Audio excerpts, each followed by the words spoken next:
can't tell you much about anything else, but I know I got a good woman. There you go. That is the answer of it, you know? That's all I needed to know. That's it. You made the right choice. So who wants to go? Who wants to go do the intro? I missed the intro last week, so I'll pick it up. Ladies and gentlemen, welcome to this week's edition of the Liberty First Foundation Roundtable. I'm one of your hosts, Frank Johnson, and host of the Range Report. I like joy. We'll get to that later. Middle screen, Michael Vasquez, Dragon of the Five Boroughs, New York's only independent journalist. To the far left, not politically, Michael Marshall, co-founder of the Liberty First Foundation. As with us always, Dan Raines, our alternative lifestyle specialist, and making his triumphant return to the program, our once in a while guest has now become a fixture, Dal Grimm. I am now a table. You can now see your face. On Rumble, as he's known. Oh boy, what an eventful week we have had so far. What an eventful week. No, what an eventful election we are having. I mean, in the space of 2 months, this is insanity.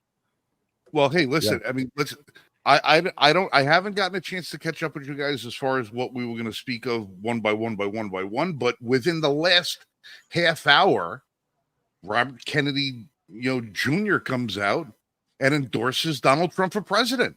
Yeah, that's on the stage with him in Arizona. That is politically that's an earthquake in political terms. Well, that's following up his announcement at 2:44 this afternoon, which I was watching, and then I went live, and then I got told I was going to go to hell.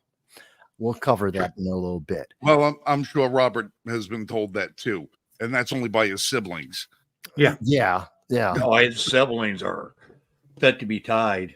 Oh, they're out of their minds. Yeah, they're in. Yeah, they are losing it. Well, listen, I guess if your party's not in power, the political gravy train is going to come to a grinding halt, and they can't afford to have that happen under a Trump administration, especially since we know that Bobby probably knows where some of those bodies are buried as well. Well, you simply can't make this stuff up, shit that's happening this year. I posted to the group chat yesterday. Oh God, that thing. Australia gets the infamous case of Tickle v. Giggle. What? Australia gets the infamous case of Tickle v. Giggle. Yep. What? So Tickle is a person, right? Okay. And Tickle is trying to get into a woman's only space as a transitioning woman. And they told her no. And so she took them to court, and it made it to the Australian Supreme Court. And because the group she's trying to get in is Giggle for Girls. Right. So Tickle v. Giggle. Be Giggle. Okay. Oh boy. One of these things. I used to rail years ago whenever I would pass by, I would always say, if I wanted to join a gym, it didn't matter what gym I wanted to join, whether it was Crunch or whether it was Planet Fatness or this one or whatever the hell it is. They were always, unisex, men and women both go to it. And I always said to myself, there's no more men's gyms anymore. There's no gyms where just men go. I remember my brother Richie was a world-class bodybuilder when he was, younger, 40 years ago. He used to go to Gold's, and Gold's had women that were at the gym, but very, very, very, very scarce. It was a testosterone-laden environment with men throwing weights at each other, just trying to pump iron and build muscle. That's all they were doing. By the time I came of age, those gyms didn't exist. And I said, it's funny, you have ladies' gyms like Curves and this one and that one and everything else. I said, well, what if I wanted to go to one of those gyms and get a membership? There was no way they were going to let me because it's just for women. And that went on for years. But in the last 3 years now, what the hell happened? What the hell happened? Equity.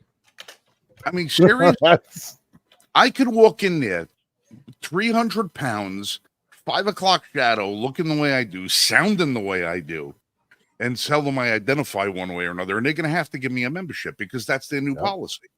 Otherwise, Yeah. you can take them to court for discrimination, especially after Well, that was the legislation thing. happens. I thought to myself back then, if they denied me the opportunity to go to their gym while I identify and am obviously a man, wouldn't it be, a discriminatory lawsuit that I could file then to say, hey, listen, you're in business. You can't just cater to one half of society. You have to be able to cater to both. I mean, you're not denying my entry based on your religious philosophy. You're not denying my entry based on a political philosophy. You're denying my entry based on my sexuality, my sex.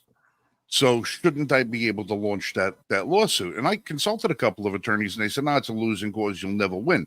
I said, but if you open a men's gym, women can sue the shit out of us, and they'd win. And they go, yeah, it's a different story. And I'm like, well, look at all the opportunities all the lawyers lost out on now that you can't do it. Now, Well, that's it. Is the fact that technically you can and you could and you should, but because of the way the politics fell, no one was going to be willing to take that case because they knew that public opinion would actually win out and it would probably flounder in the courts. That's what they want you to think. But the ones that actually did do discrimination cases based on these new policies, so far, out of, I think, 5 cases, at least 2 of them, they've won. So, I mean, 2 out of 5 isn't a really great percentage, but it's still doable. You just have to put up the right evidence. And we're in a country that's still relatively, marginally, 53% sane at this point. Australia, I don't know what the hell is going to go on with Tickles and Giggles, but that's going to be a shit show. It's probably gonna go the same way that their sport of breakdancing went. It's gonna crash and burn. Well, here's the thing.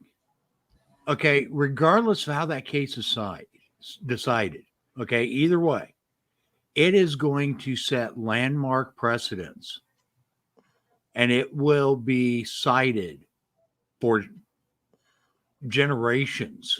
Yeah. Just because in Australian courts. Just because of the name, but sadly it's in Australia. You won't hear but in Australia courts, it's going to be cited for generations. Yeah, just because of the title. Well, not just because of the title, but because of what it's based on. Regardless of which way it's decided. It will be precedence. It's a landmark case. There's going to be more. It's not going to be the landmark case. It's going to be one of, because there's so much involved in this right now, and we're seeing a lot of these cases come up internationally. Everyone in the world is dealing with this issue, and sadly, it all came from the U.S. This is part of our export to the rest of the world. This is part of one of the big things we've been exporting through our education system. Has been this progressive ideology to first and second world nations, that there's this gender fluidity, which doesn't align with any law or traditions of our nations, of all the different nations. And that's become a massive problem for all these nations to deal with. And meanwhile, the third world nations are all laughing at us going, this is stupid. Yeah, they are. It's crazy. Okay. And one of the big things here in the United States is we had, instead of actually going by rule of law and what was defined in the Constitution, we had justices like Brandeis and other justices that were put into office by FDR, or put in on the bench by FDR, that believe in social jurisprudence, which that isn't a thing, or wasn't a thing prior to them. And they believed that cases needed to be decided based on social merit, not based on legal merit. Yeah. Go ahead. Oh, I thought someone else was going to say something, but these precedents the problem is we are at a crux point, And I know we've heard this a lot in election after election forever, but we are literally at a crux point in our society. Forget the elections for a second. Our society is trying to decide which way we're going to go. Are we going to try and chase down the left, which is never ending in its movement towards the left? It's a constant run to the left. And the moment you stop moving to the left, you instantly become far right because they keep moving left. And are we going to engage in that chase for the ultimate left that we can never get to?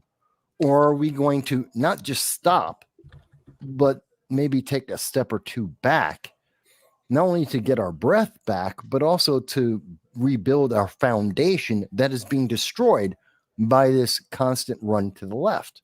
And we're seeing that in every aspect. That's happening legally. That's happening in our education system. It's affecting our elections. And we're seeing this. And there's a bunch of things we're going to be talking about tonight. It's affecting. It's part of the reason why we're seeing so many protests. It's part of the reason why we have so many U.S. military bases being attacked. It's part of the reason why the news media doesn't want to talk about these things, or some of our elected officials who've been there for the last 5 decades. Yeah. It's all, we're at that moment, I think. And it's, which is why so many people have been saying, oh, there might be a second civil war. To an extent, we're already in it. Yesterday, it was yesterday, RFK was talking about the fact that we're in a cold civil war as we speak. I've been thinking about it since he said that. And yeah, I think he was correct when he said that. And that's, we're seeing a lot of results. Go ahead. Other people would call it civil strife, which is the period that led up to the Civil War. So you had a lot of not so much open fighting, but there were pockets of people disagreeing, sometimes disagreeing violently, sometimes disagreeing just over by conversation or disassociation. That's where we're at right now, is that civil strife prior to any kind of kinetic action, mass kinetic action. Well, and I would say we are at mass civil action. I mean, think about it. The DNC, which was an absolute joke. It was. Oh yeah. Because it was a dog and pony show. Absolutely dog and It pony. wasn't even a dog pony show. It was a dog show. A good majority of it was Orange Man Bad. Yeah. Yeah. And then basically oohing and on about how great Biden is. If he's so damn great, why isn't he the one up on the stage accepting the DNC nomination? Oh, man. Before we go further with that, we have to remember, and my point was, during the DNC, there were thousands protesting just outside the door. There were over 70 arrests that took place. News media didn't tell anyone about it because they were too busy showing us the dog and pony show that you're talking about Kamala is the bestest ever. She's the Ray Palpatine of real life. Joe Biden is the granddaddy of greatness ever, even though they kicked him out. Literally kicked him to the curb. Yeah. Well, yeah, and you're not going to hear a damn thing about arrests being made outside of the DNC because what is her name? Kimberly Fox said 3 days before the DNC before the convention started, she will not be prosecuting any of the protesters arrested during the convention. She told I didn't see that. Oh yeah, she told them going in, you already have a get out of jail free card. Yeah, I wonder what the turnaround time was for their arrest, taking a carton. Well, they didn't get incarcerated, but arrest, taken to the station, and then let out the doors. Well, it's a desk appearance ticket. You go in, you printed, you photographed, you signed the thing, and you're out the door. DAT takes no longer than 45 minutes. Yeah. So these people were turned around before whatever paint they threw on something was still wet before they even got out. So and they probably went right back. Yeah. I know at least one of them was a member of the press, a photographer. He got arrested, saying that he, of course, was innocent. But we've seen many of these protests where the supposed members of the press and actual members of the press are just as actively protesting and part of the violence as everyone else. There's no video, so I don't know. Let's take him at his word. He just got rounded up, got arrested, and he does have a court date in late September.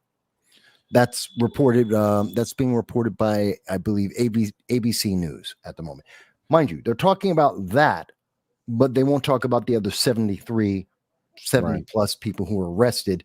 The people who were arrested and trying to break into the DNC on Tuesday night, the people who were protesting and the violence on Monday night. They won't talk about any of the violence, any of the destruction that did in fact happen. That's all gone. Instead, they show Slight correction to my statement earlier. She will not prosecute law-breaking convention protesters if they're peaceful. Now, remember, we all know what their definition of peaceful was. As long as a Wendy's is burning, it's peaceful. When the city was burning down, and they said it's a mostly peaceful protest. Yeah. Well, they're showing stuff like this, trying to claim how upbeat and everything DNC was. Yeah, how come Republicans don't have this kind of fun at their convention? Maybe because we take shit seriously. Because it's not a party. This is a coronation. This is the after party. This is the after party of the politics, not the politics itself. Well, you want to know the funniest headline I saw of the whole thing was that thousands and thousands of Democrat viewers were pissed off because Beyonce didn't show up. Yeah. To Beyonce. perform. They were teasing all day yesterday that Beyonce was rumored to be there and was going to make a surprise appearance. So what were they going to do? Let Beyonce's fans in for another concert with the DNC to garner more pop? They thought it was going to be like the Super Bowl halftime, show. Oh, I see. We're going to get a free televised Beyonce concert. But I want you to think about this for a second. The Democrat voters are pissed off that Beyonce didn't show up. But they're perfectly fine with not having to vote for the candidate. Got subverted. They're not pissed off that that their candidate got replaced. They're not pissed off that there is no platform being spoken of. They're not pissed off that they said that all of their voters from 18 to 22 are stupid. Yeah. They're not pissed off about that. They're pissed off that they missed out on a free televised concert. Now, I want to. That's what they're angry about. You kind of touched on it here, Frank. Democrats, in their underhandedness, actually almost shot themselves in the foot. Okay. So I seriously thought you were going to go with a miscarriage, like a miscarriage joke for the free vasectomy vans. Yeah. I'll be going into that later. Yeah. So Illinois has a law that blocks candidates from the ballot. And their law prohibits candidates who did not run in a primary from getting on the general election ballot. It's unconstitutional. Mind you, it's okay this year. This year for Kamala, it's okay. Mm-hmm. Yeah. Okay. But next year, oh, no, you can't do that in the future. Now, the reason why this law was enacted was because Leslie Calenzo, a Republican running for State House in Chicago, was a slated candidate because the other Republican had dropped out of the race. The one that did primary. So she was a slated candidate. Right. Collazo. I think the name's Collazo. And so their concern was, a Republican is doing what the Democrat did, which is exactly what they did to Kamala. Well, rather then to Biden. Afterwards, Harris. Mm-hmm. And that's the same thing. So the Democrat's doing the Republican is doing what the Democrat did. And the answer is, oh my God, you can't cheat the system like we cheat the system. You can't delude the public like they deluded it. because no one voted for Harris. She was never even a memory. 60 days ago, Democrats were fighting on whether or not she would even be vice president. And today she's Miss Perfection. Again, I use Right. the analogy of Ray Palpatine because she's the bestest ever. They went back and revised her entire history. They took away the fact that she was they literally wiped out the fact that she was the most liberal leftist senator, wiped that out, wiped out her border czar. They completely have ignored the fact that no one, the rank and file Democrats, have been nullified. Their vote does not matter. Their petition does not matter because they picked Joe Biden and he's gone. Yeah. And now instantly came in Kamala Harris. No one asked. No one had a question. Hell, they didn't even have a vote. They did that online. No one even got to ask her a question. Media have not been able to ask her a question. She hasn't had a single press conference. In fact, I just heard a thing from her campaign. Yeah. They said that the reason she's not going to the media is because she doesn't want whatever she says to get twisted. That's why you know what? Fantastic. That's why you put it in writing. First of all, it's the left-leaning news media. Let's get this straight. So they're going to, whatever she says, they're going to put a spin on it that's going to be Goldilocks. But separate of that, this is her website. This is it live. Here, I'll refresh it again in front of everyone. Give her money. Give her your vote. Because, I don't know, because she's a woman, because she's a woman of color, because reasons. You know, because magic. That's it. It might as well be magic. There is no other reason to do this. And she knows it. And they all know it. And instead of telling anyone any reason why she's actually good at the job, they decided instead to have a party. Hey, Obama's here. Maybe Beyonce shows up. We'll sing and we'll dance a little bit because none of this is serious and none of you count. Give us your money, by the way. It's insulting. Well, they don't even have to worry about that. All they got to do is just ask Act Blue to, go through their address list and steal people's identities. Which is happening, yes. Yeah. People who don't know, Act Blue is a bundler. It's a PAC. It's there to do nothing. Yeah, it's a super PAC. It's there to shove money from businesses, from those evil corporations Democrats are constantly saying they hate, and they give money to Act Blue, and Act Blue cleans the money. It's a money laundering scheme, and they give it to the Democrats, and Democrats say, oh, we don't take money from corporations. Not directly, but they take money from corporations because that's what Act Blue is there for, to clean the money.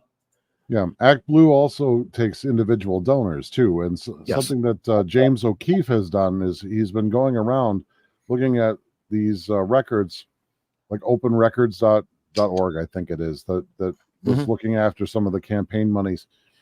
He went through some of their reporting and found that there were very large donations by many different individuals that were donating the maximum every single year. And so curious as to know why they kept donating to the party at the maximum for a candidate every single year. He went to ask them about it, and they're like, we never did that. And then he did a little more digging, and he finds out that there's the possibility, because it's purely allegations now, but the evidence suggests that Act Blue basically will take large sums of money because they're not a party and they're not a campaign, so they can accept large donations. And people that have been individual donors previously are now on their lists with payment information, with address information and names. And these big funds that come in from big donors now get broken up into manageable amounts amongst all these lists of people, and they get redonated under their names. And that's where all this money is coming from. Actually, and I have to give credit to, it's one of my audience members, a guy named Tony Z. And Tony Z, actually with a few of his friends, wanted to test the theory. They made a bunch of fake accounts with very key names, fake names that included numbers or symbols so that they could track them versus anyone else. Oh. And those fake accounts, those fake individuals were used by Act Blue to all of a sudden make donations in the thousands. These aren't real people.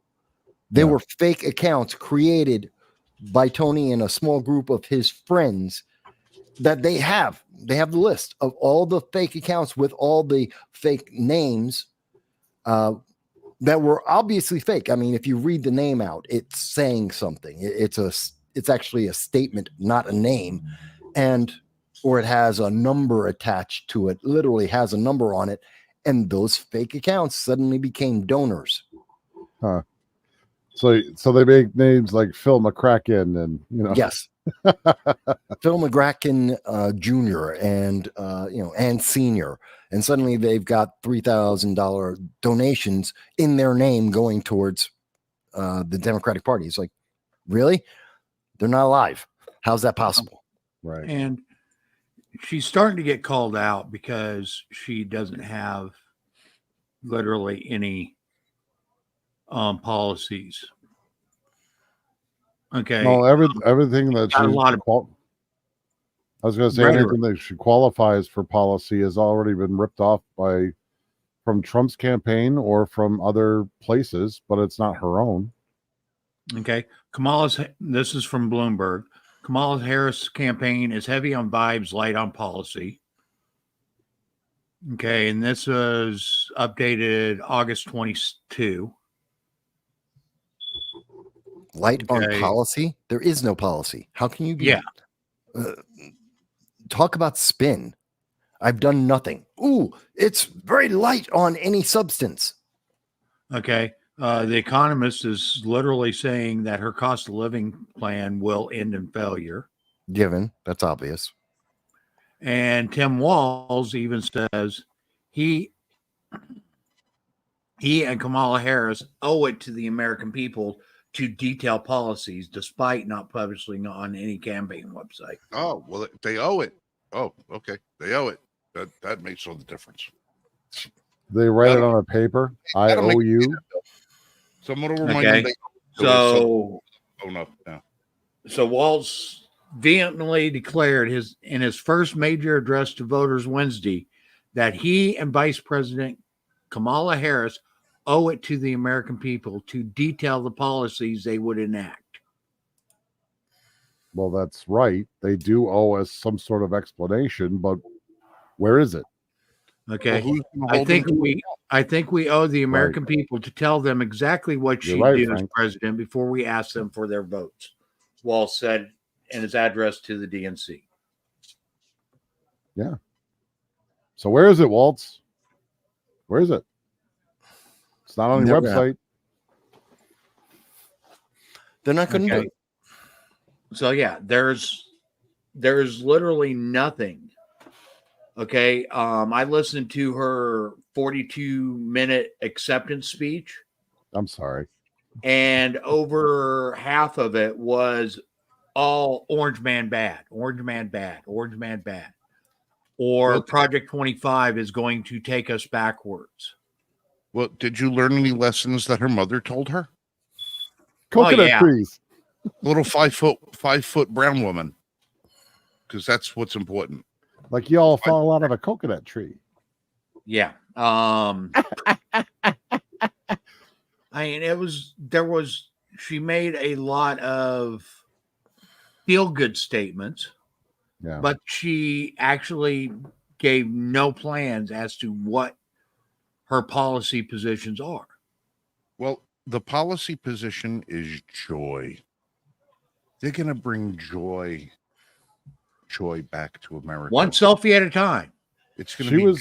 She was asked point blank how she was going to, like, what her plan was to try and fund the $6,000 first year child tax credit.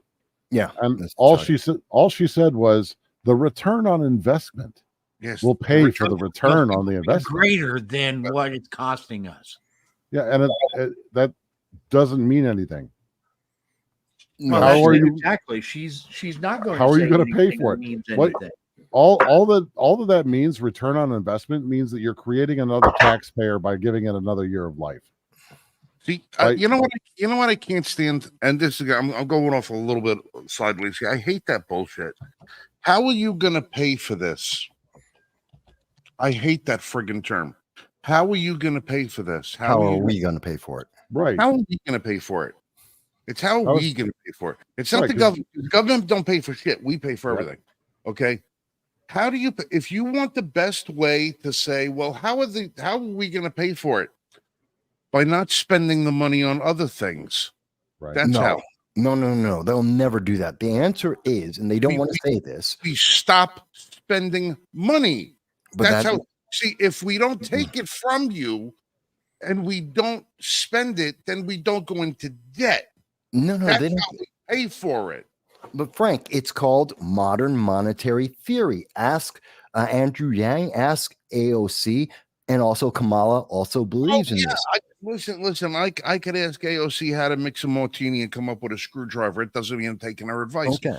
I don't care Yeah, what but they have to say. It's just that this whole thing is. Well, it won't be a screwdriver that you can drink. It'll be one to put a screw in with. yeah, but wait a minute. It's let me explain, because people may not know what modern monetary theory is. It means Leveraging print debt. money. It Mhm. means print money forever. And every time they print more money, the poor people become more poor. The middle class become the new poor.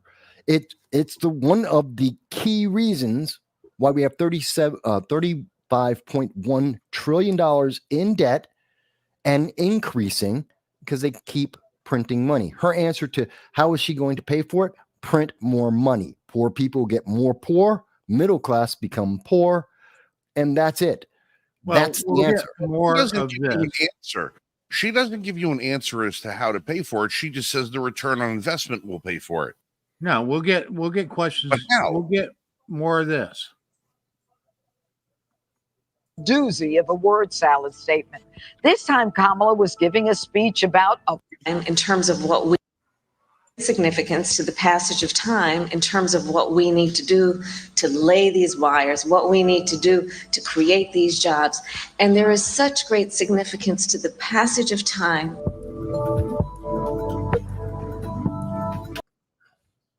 Okay, where all she does is talk in circles. Because she wants, if she talks in circles, no one knows that she's doesn't know what she's saying. Because you that's get lost. exactly it. Because she doesn't. She just keeps repeating the same phrases over and over and over again, just saying them a little bit differently every time she says it. Okay, wait a minute. We got a comment here from Graham. Hey, Graham. Good to see you. Glad you're watching us out in California. Graham says, we just brought in a huge wave of illegal aliens. They're not immigrants. They're not here legally. They don't have a right to be here. Illegal aliens. That's a legal term. If we effectively harness all of that new labor that is not allowed to work in America because they are criminals that broke our federal law by entering without authorization, we should be easily able to climb out of our current national debt. That's not true. First of all, they cost more money than than they bring in.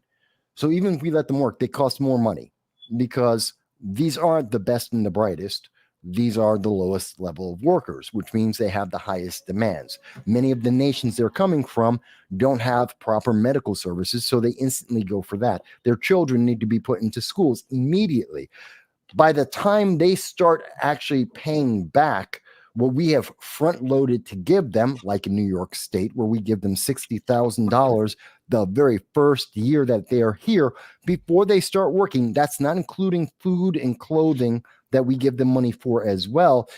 By the time they even get a job and start trying to, and by the way, again, illegally get a job to then partially pay back in taxes what they've been doing, we're in the hole, and the hole only gets bigger.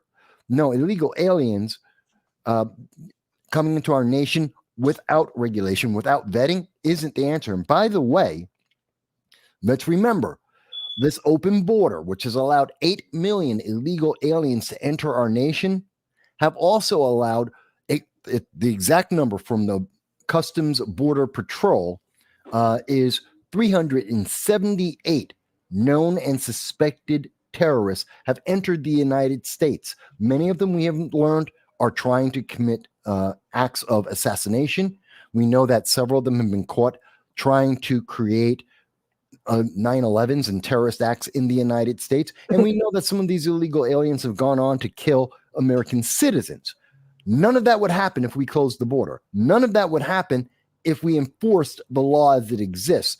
So I have a lot of reasons why the huge wave of illegal aliens entering America is counterproductive on every single aspect. Okay. She comes, or they come back. I don't know if she or he. It's a he. They come Yeah, back. it's a Michael, he. I understand that we should not let violent criminals stay here, but is it really cost effective to also deport the nonviolent recent immigrants who would rather stay and assimilate? Yes.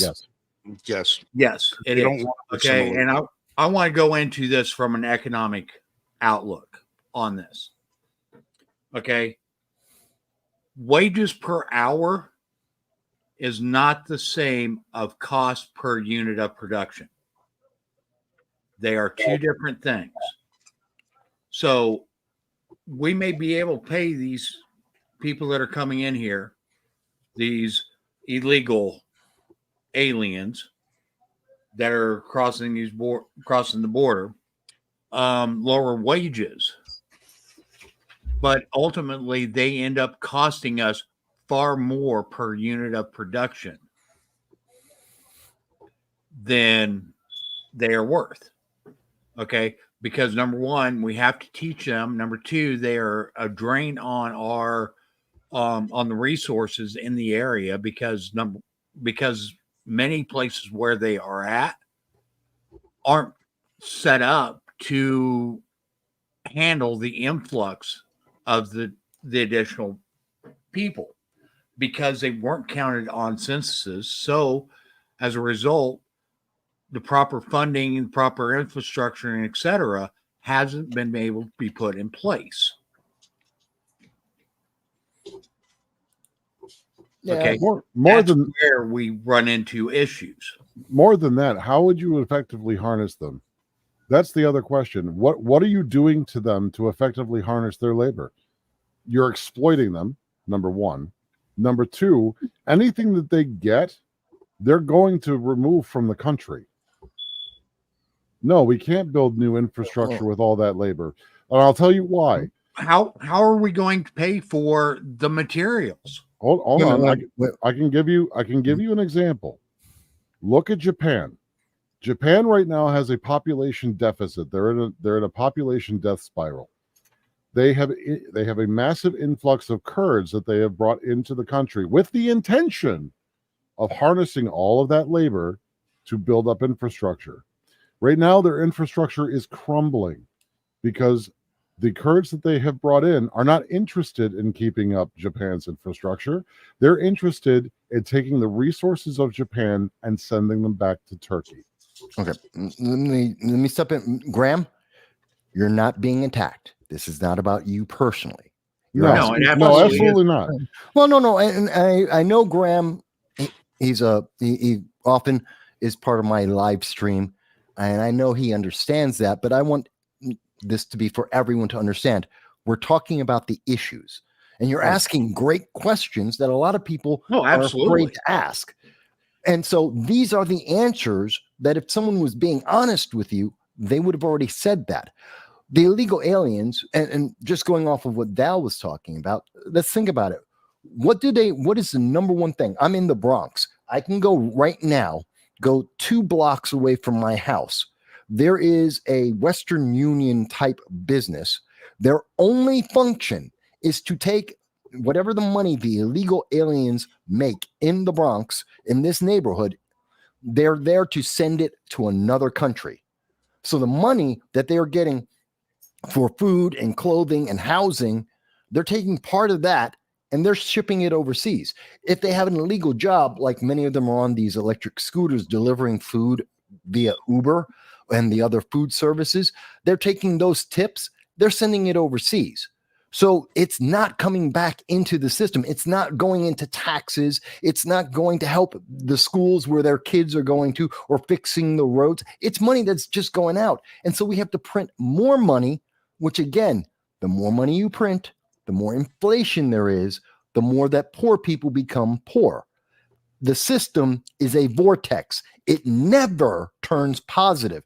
If it did, New York, Boston, Chicago, LA would all be booming full of money right now over the last 2 years, 3 years of illegal aliens coming in. If they're such a boon and they're doing the work and they're building up the infrastructure, they would be, each of those cities would be doing phenomenal.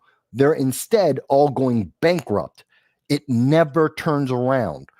But Democrats will always tell you, give it more time, give it more money, give us more of your rights, because eventually they'll be found correct. It never happens. Don't believe me, believe Thomas Sowell. He used to be a Democrat. He used to be a socialist, and he's brilliant. He will tell you that himself.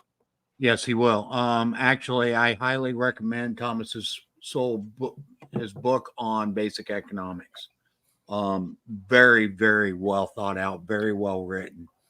It doesn't go into a lot of economic formulas and stuff. It talks about economics in a manner that the everyday person can understand what's going on. Now, those remittances are part of their disposable income. They can spend that. I agree with that. But they are not taxed on their total income. 9 times out of 10, they are below the taxable rate. Okay, so they end up getting all their money back. Everything they pay into taxes, what little they do pay in, it gets returned to them. Okay, if they do file taxes. Well, and I think something to point out too is the fact that we keep getting told by the left that all these illegal aliens are taking jobs that the Americans don't want, and how they keep creating all these jobs, which we know most of them have been federal jobs that they have created, which doesn't help anybody in the long run. And then it just came out 2 days ago that they've lied about 818,000 of those jobs. Those were never jobs. They just had them out of thin air. They lied. Again, they lied to the American people. Okay. Again, Bidenomics does not work. It has never worked. Graham, economic models do rely on a controlled growth. Okay, not a consistent growth, it has to be a controlled growth. You can look at Venezuela, or not Venezuela, Panama. Panama is a great example, okay, of how uncontrolled, unencumbered growth can be devastating to a population. Okay, in fact, we were a big part of that. The United States and oil companies were a huge part of the decimation of Panama. But think of it this way. The easiest way to think of that. If you need 50 workers and you only have 5, then all of a sudden overnight, there's 150 people there. But those 150 people, some of them are going to move, because since you only have 45 jobs, well, maybe you could have 125 of them leave because there's only 45 jobs and they're all illegal. So they're afraid they're going to get caught. And since they can't hang out all day, they leave to go to another state to see if they can get the job. But 125 of them left, maybe because they're family members, maybe because they're just afraid of being caught. Maybe they're a terrorist. I don't know. But they leave to go to another state. Now your job, which you went from 5 and you need 45 people to hire, and you're like, I have 150 to choose from. And then the next day you only have 25 to choose from, which again, doesn't say that they're the best employees. Doesn't mean they're quality employees. It just means that's the pool you have to draw from. So you may not even get all 25 of them. And you don't know, because the day after that, there may be another 100, or there could be 2, or there could be none. And again, you still don't know the quality of these individuals. So, And also, the other thing that you have to account for is you still have to pay for the materials that the labor is going to be working with. yeah, go ahead. Go ahead, Frank. All right, listen. We talk about this stuff, and we always base this stuff on the numbers that we get from government sources. And all right, so we talk about, okay, well, there's X amount of people, we need X amount of this, we need X amount of that. Everything that all of these projected numbers and everything they always talk about are always what you call best case scenarios. You know, it's like when you look at the mileage estimate that they give you on a new car when you see in the window that it's supposed to get 35 miles on the highway and 24 in the city. It's not until you buy the car that you find out it does 27 on the highway, 14 in the city. Because what they don't tell you is that during the test on the highway, the car was going downhill with an 80-mile gust of wind behind it with nobody in the car, and the car was in neutral and the engine was off. You know, they don't tell you any of this. Yeah, whatever that is, Dal, I'm going to pull that down. I got to share something. Okay. All right. I want to show you a little bit of the reality that comes with all of this immigration stuff. This little piece of map here that I'm showing you is 2 hotels and a shopping center here in Charlotte, North Carolina. All right, this is 3-4 miles going up is Charlotte. Going back this way is Matthews and Mint Hill. These 2 buildings right here in the middle, between the 2 of them are over 200 hotel rooms. Nice big parking lots and everything. These photos were taken about 3 years ago from Google Earth. If I could pull up a picture of it today, which I can't because they haven't been updated yet, these parking lots out here are full, jam-packed. You couldn't get another car in there if you wanted to. Every car that's in that lot is 2022 and newer. It looks like a brand new car lot. Every room in these hotels is full. This little restaurant that's right here is actually now closed. What you have in these is all the illegals that have been coming across the border and been being bused to various cities. Every one of those rooms is full of what you would consider the nuclear family of people. It's the 2 parents and maybe 2, 3, 4 children in every single one of these rooms. Every morning at 6 a.m., these hotels empty out. They empty out completely. Everybody, they don't get in their vehicles. They walk to the street, across the street over here, and they all get on public transportation. There's a little bus stop right here. And they disperse themselves throughout Charlotte, Matthews, North Carolina, Mint Hill, North Carolina, Indian Trail, North Carolina, and wherever else they can that the public buses run. And they all stand out on street corners with signs begging for money. And in many cases, violently begging for money. You know, demanding it from you. Smashing on your car, banging on you, knocking your mirrors off your car, banging on the glass, doing all the rest of the silly stuff. This is the majority of what we have in America with the aliens that have come here. They have not come here to rebuild infrastructure. They have not come here to rebuild jobs. They have not come here to do anything but take resources from the United States and from the taxpayer and ship it back to whatever country it was that they came from. They did not come here to fulfill the American dream. They didn't come here to, so that their kids could be doctors and lawyers and firefighters and police officers and teachers. No. They didn't do that. They came across the border illegally with the promise of welfare benefits that they could take and send back. And every one of these families is costing America probably, and we've looked at some of these numbers, between $8,000 and $12,000 a month each. Yeah. Each. There are 75,000 American veterans that are homeless in the streets of the United States, many of which are suffering from some sort of post-traumatic stress disorder, which makes them very hard to deal with as far as finding employment and permanent housing. We have the resources, but the resources are being misspent. They're being misutilized. You have people out here, they have DNC organizations out here trying to register people to vote, so they can throw the tide of the election into a perpetual sea of Democrat control. And they're using our tax dollars, America's wealth, and our resources. They can't do it with the American people because the American people have seen it, because they go to work every day and they can't afford their groceries. They go to work every day and they can't afford to heat the house and put gas in the car. They can't afford their car insurance. They can't afford anything anymore. But these people don't have to worry about affording everything because they're getting paid everything.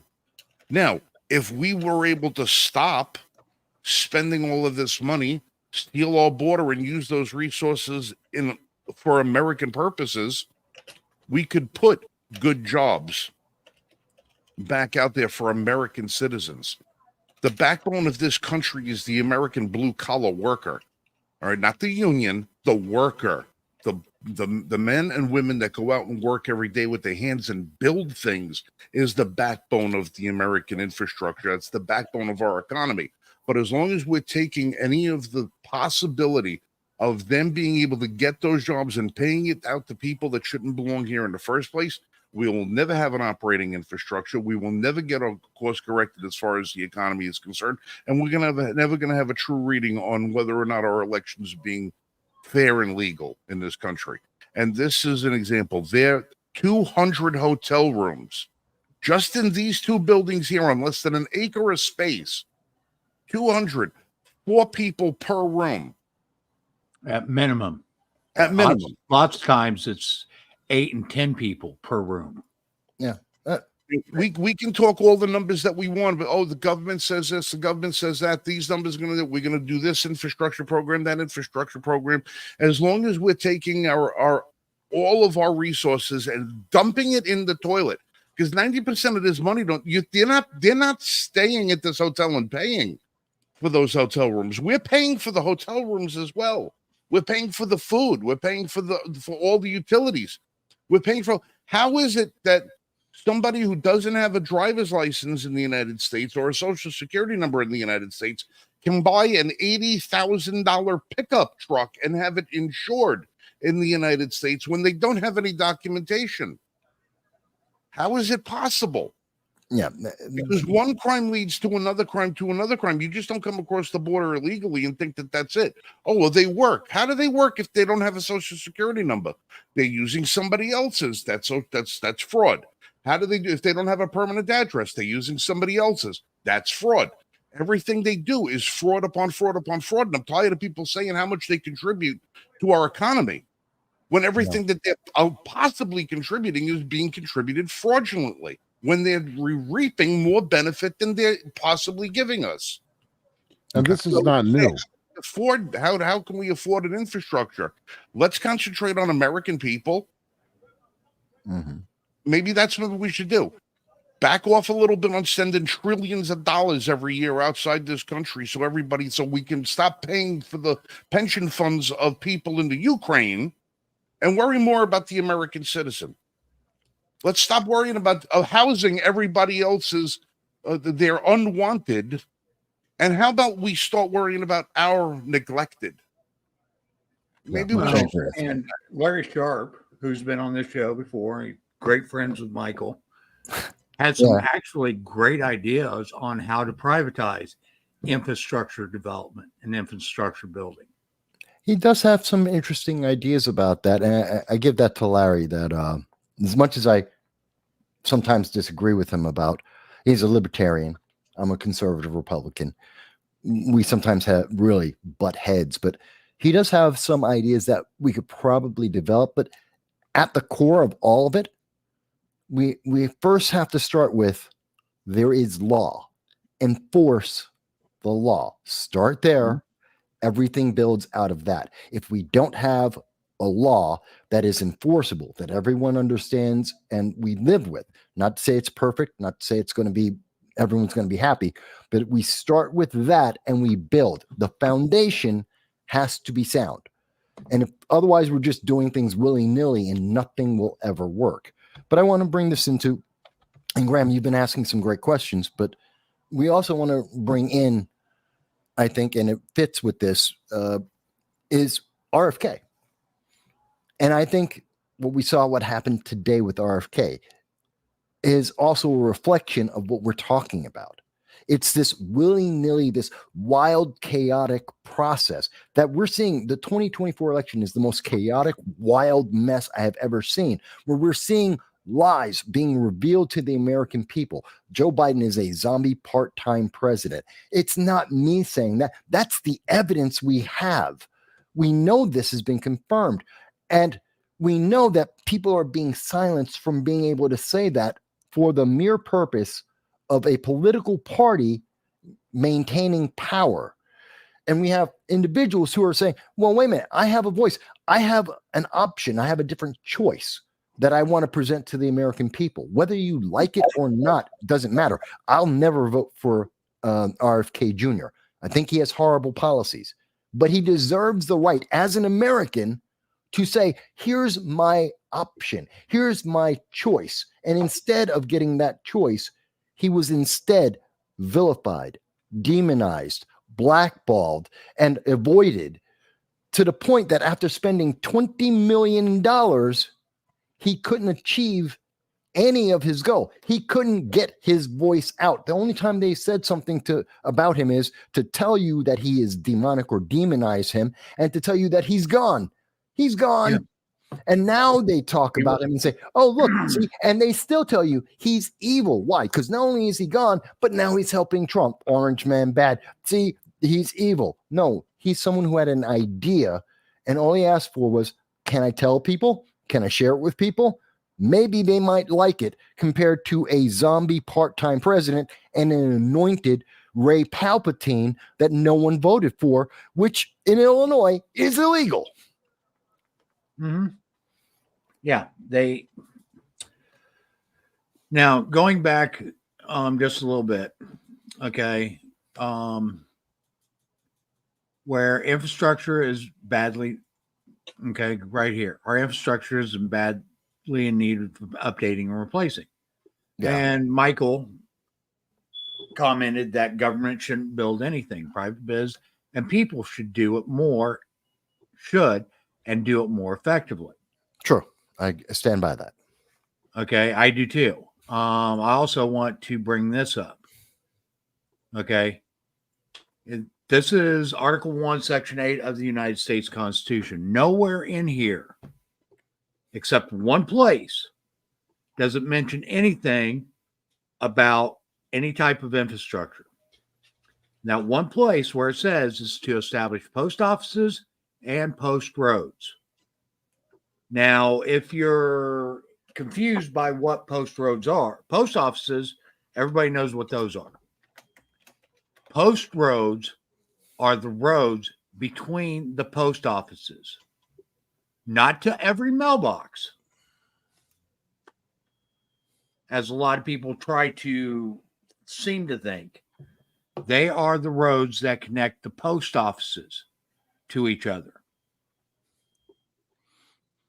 Okay, that is the only place that the federal government has any authority on any type of infrastructure. So you're talking like federal highways, right? No, not even federal highways. Boston Road in the Bronx it's actually called Boston Post Road is the full name of it. It runs through the Bronx. It actually is highway number 1 because it literally goes from Boston all the way down through New York, all the way to DC. It is the first highway in America. It was created, it was literally the first road because it was, and why is it Boston Post Road? It's connecting the post offices. And most of it, even though it's called highway number 1, it's running through cities. It's streets. And it goes through cities, and it's just regular street. It's the main street in the Bronx. It's Boston Post Road. It's the main road, but it's highway number 1. So people think, oh, it's a highway. No, not maybe where there's no city, sure, but everywhere else, it's just a road. And in different cities, it'll have a different name. In New York, it's Boston Post Road, but it's all the same route. So that's what we're talking about. And people don't realize exactly what you're talking about, Mike, is that's the Post Road. That's why it's called Boston Post Road. I could see the argument, though, that the federal government, if they had all these post roads connecting all these post offices, right, and they're responsible for those, and then city planners overlay a highway over top of these post roads, that somehow the federal government is supposed to take care of those roads because it still falls on the post road. I could see that argument being used for them to try and expand, federal It would only jurisdiction over them. be able to where the actual post road runs. Right. Okay. Right. So a post road that used to connect to, what I'm saying is a post road that used to connect two post offices in different places has a highway overlaid on top of it, right? It's still the post road, but now it connects two cities. But people travel on the post road. You could see someone. That's the way post roads used to operate. They used to be not just for postal service. Right. That wouldn't be a problem. Now, if someone says, but I want to put an off ramp off that highway. Right. The no, federal you don't government get to do that. No, you don't get to do. The government wouldn't pay for that. Yes, it pays. You can make it a highway. It's a post road. The road is more busy. Okay, the government pays for that. But if you want an off ramp to go to anywhere else, that's not the post road. That's not the government's bill. States would have to step in, or cities would. But again, it goes to people, and most things. Fire departments didn't come from the government. Cities didn't build fire departments. Ben Franklin did. An individual did that. And other businesses then invested in creating fire departments, their own fire departments. And then it was insurance companies. Yeah, insurance. And then to better serve all of the needs, they then combined it into the fire department as we know it now. But that had nothing to do with government. Most of the highways that have been built in America, they weren't built by the government. They were built by individuals and businesses because people needed to get from X to Y. Well, government wasn't involved. Here's a question for you. When your electric bill comes in, who do you write the check to? Your private electric company, utility. When your cable bill comes in, who do you write the check to? Of course, to the private business. Cell phone? Same. Of course. We can go through. There's utilities and such. Yeah. Every single bill that comes into your house is sent to you by the entity in which you do business with, a private company. So why is the federal government responsible for our electric grid? They aren't. Why do they have anything to do with it?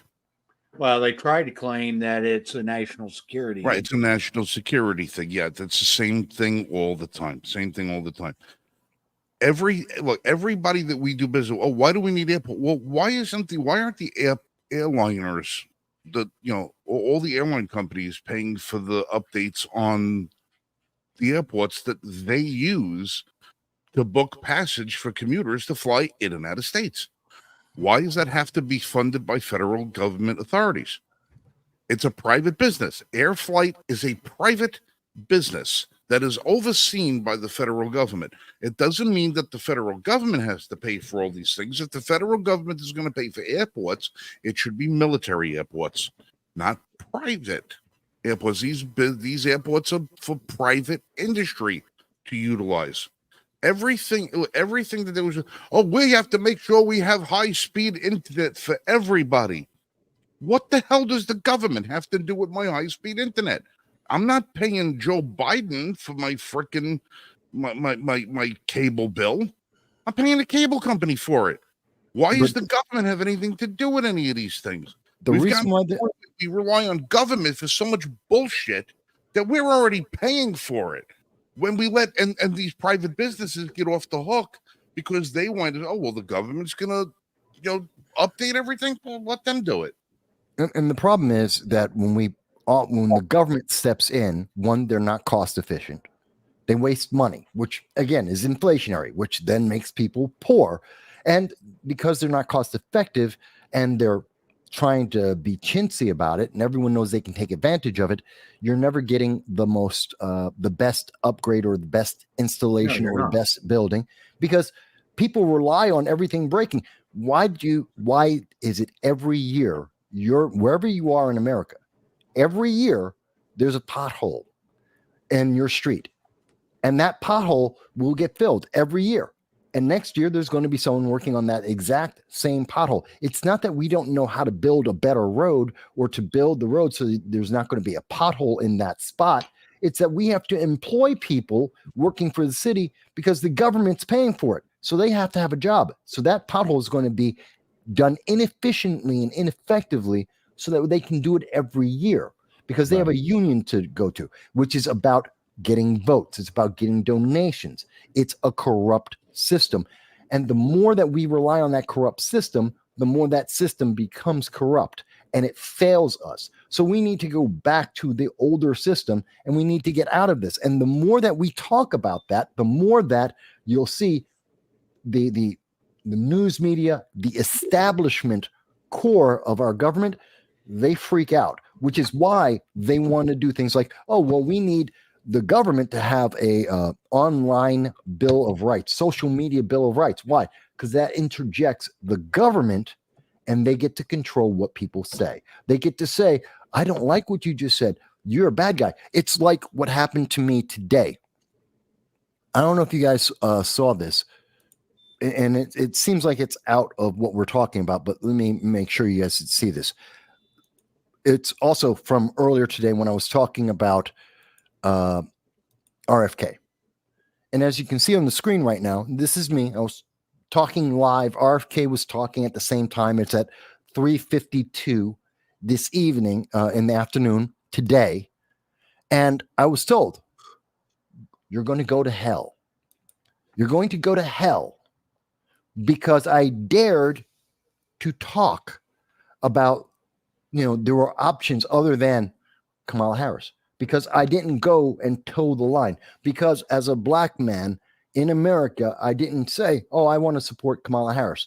I don't think she's the best candidate. Because I dared to say, I don't think she's a good candidate. I think she's failed at her job. I'm the bad guy. Because I'm saying government isn't working. Because government is corrupt. Government has failed. That's Kamala Harris. That's Joe Biden. That's the Biden-Harris administration. And we can have similar conversations about other administrations prior. But the thing that's different now is people are so desperate to support the system that's so corrupt that they're willing to remove the ability of people to actually comment. I'm going to go to hell because I said that the government has failed and we need to fix the government. And I'm the bad guy. I'm the one who someone is saying must go to hell because I want to fix the system and not just keep going down the same road. We have a problem in America. The problem isn't that we need an infrastructure. It's that we're relying on government to do it instead of private business. There's a problem in America that we're not talking about these things and talking about. There's lots of solutions. Larry Sharp, my good buddy, libertarian. I don't agree with him on some things. You know what? We talk. That's why I know I don't agree with him on some things. But I'm willing to talk and find out because some things I do agree with. He has some good ideas. But he's not the big two major parties. He's not part of the corruption. Does that mean that he suddenly doesn't have a good idea? Of course he does. So do people who are watching this program right now. But the more we allow people to just say, oh, well, you're going to go to hell, obey. The more we tell people you can't speak, the more we tell people government is the answer, government has the solution, the worse it will get, because that is all that has happened. We already have the evidence of this. We need to follow. And the Constitution tells us our forefathers of this nation were brilliant. because they saw the same thing we're seeing right now and said, hey, it will only continue. The corruption will never go away.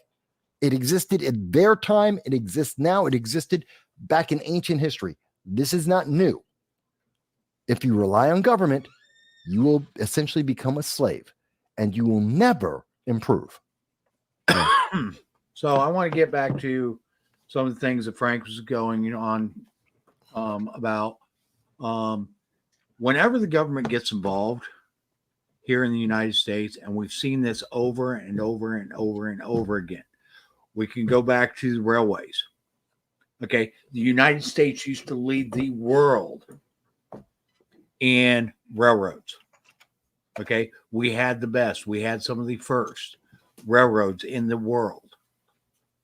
Okay, the United States no longer does. In fact, the United States railroad industry is on the verge of collapse. Okay, and is only being shored up because of the government, because the railroads have not needed to compete because they've been able to rely on government infusion of cash. Okay, take case in point, Amtrak, Southern Pacific, Union Pacific, Burlington Northern, et cetera, et cetera, et cetera. The list goes on. Norfolk Southern. They are all being shored up by the federal government. Okay, and as a result, we don't have high-speed rails like what we see in Japan and China and in other parts of the world. We do not see the rail infrastructure that we see in the other parts of the world because government has literally taken over this to the point that it is degrading our rail infrastructure. Okay. Yeah. Another thing that we've got going on is our internet. The United States literally invented the internet. Literally invented it. The United States used to lead in all areas of technology. We no longer do. Okay, this graphic that I'm getting ready to put up here now is internet speed rankings. Okay, and this is two people. Okay, the average speed in South Korea is 13.3 megabits per second. Japan, average speed is 12.0 megabits per second. Okay, and this is as of 2013. Okay, we've gotten a lot worse. This is 2013 speeds. Switzerland, 11 megabits per second. Hong Kong, 10.8. Latvia, 10.6. Okay. The United States has just barely gotten to where we can provide a gigabit per second. Okay. Japan is able to provide for their customers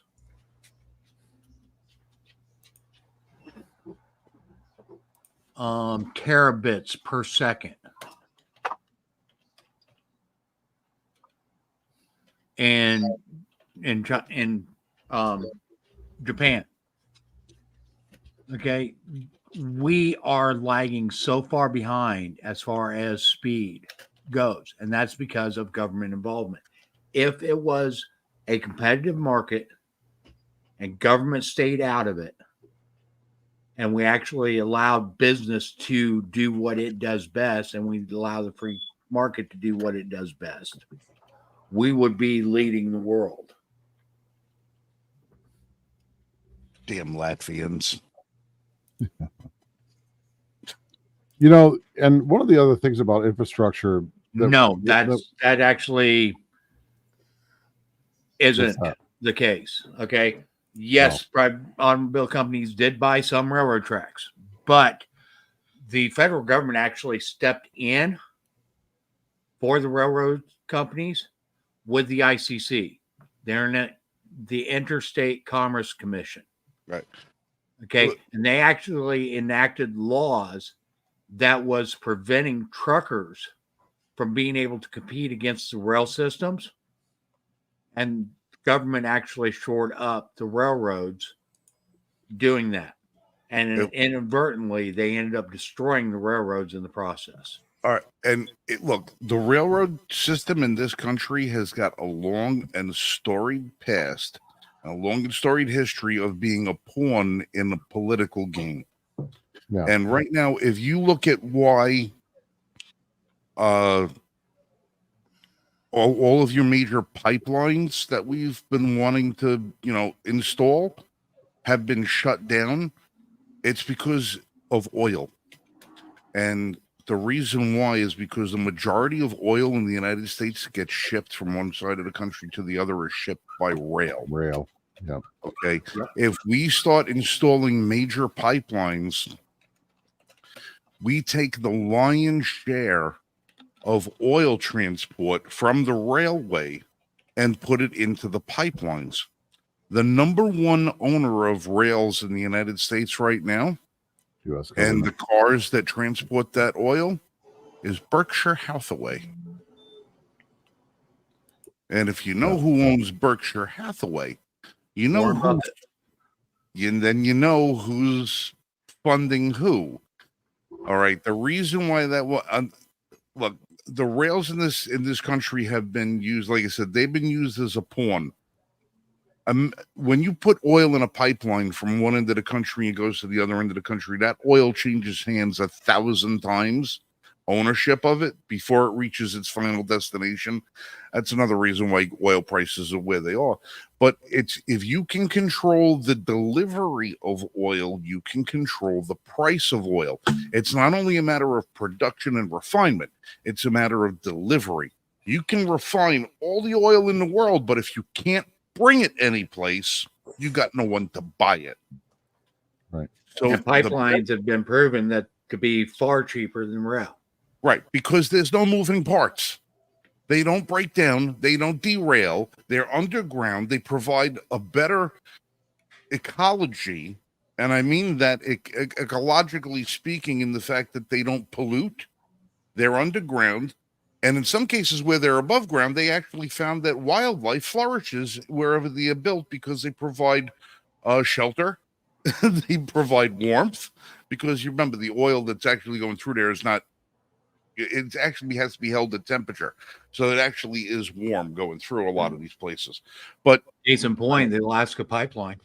yeah, I digress. But there's the railroads in this country have been utilized by government as a wedge system to try and figure out, okay, who can we get to control the rail system and who's going to give us the most money to do it.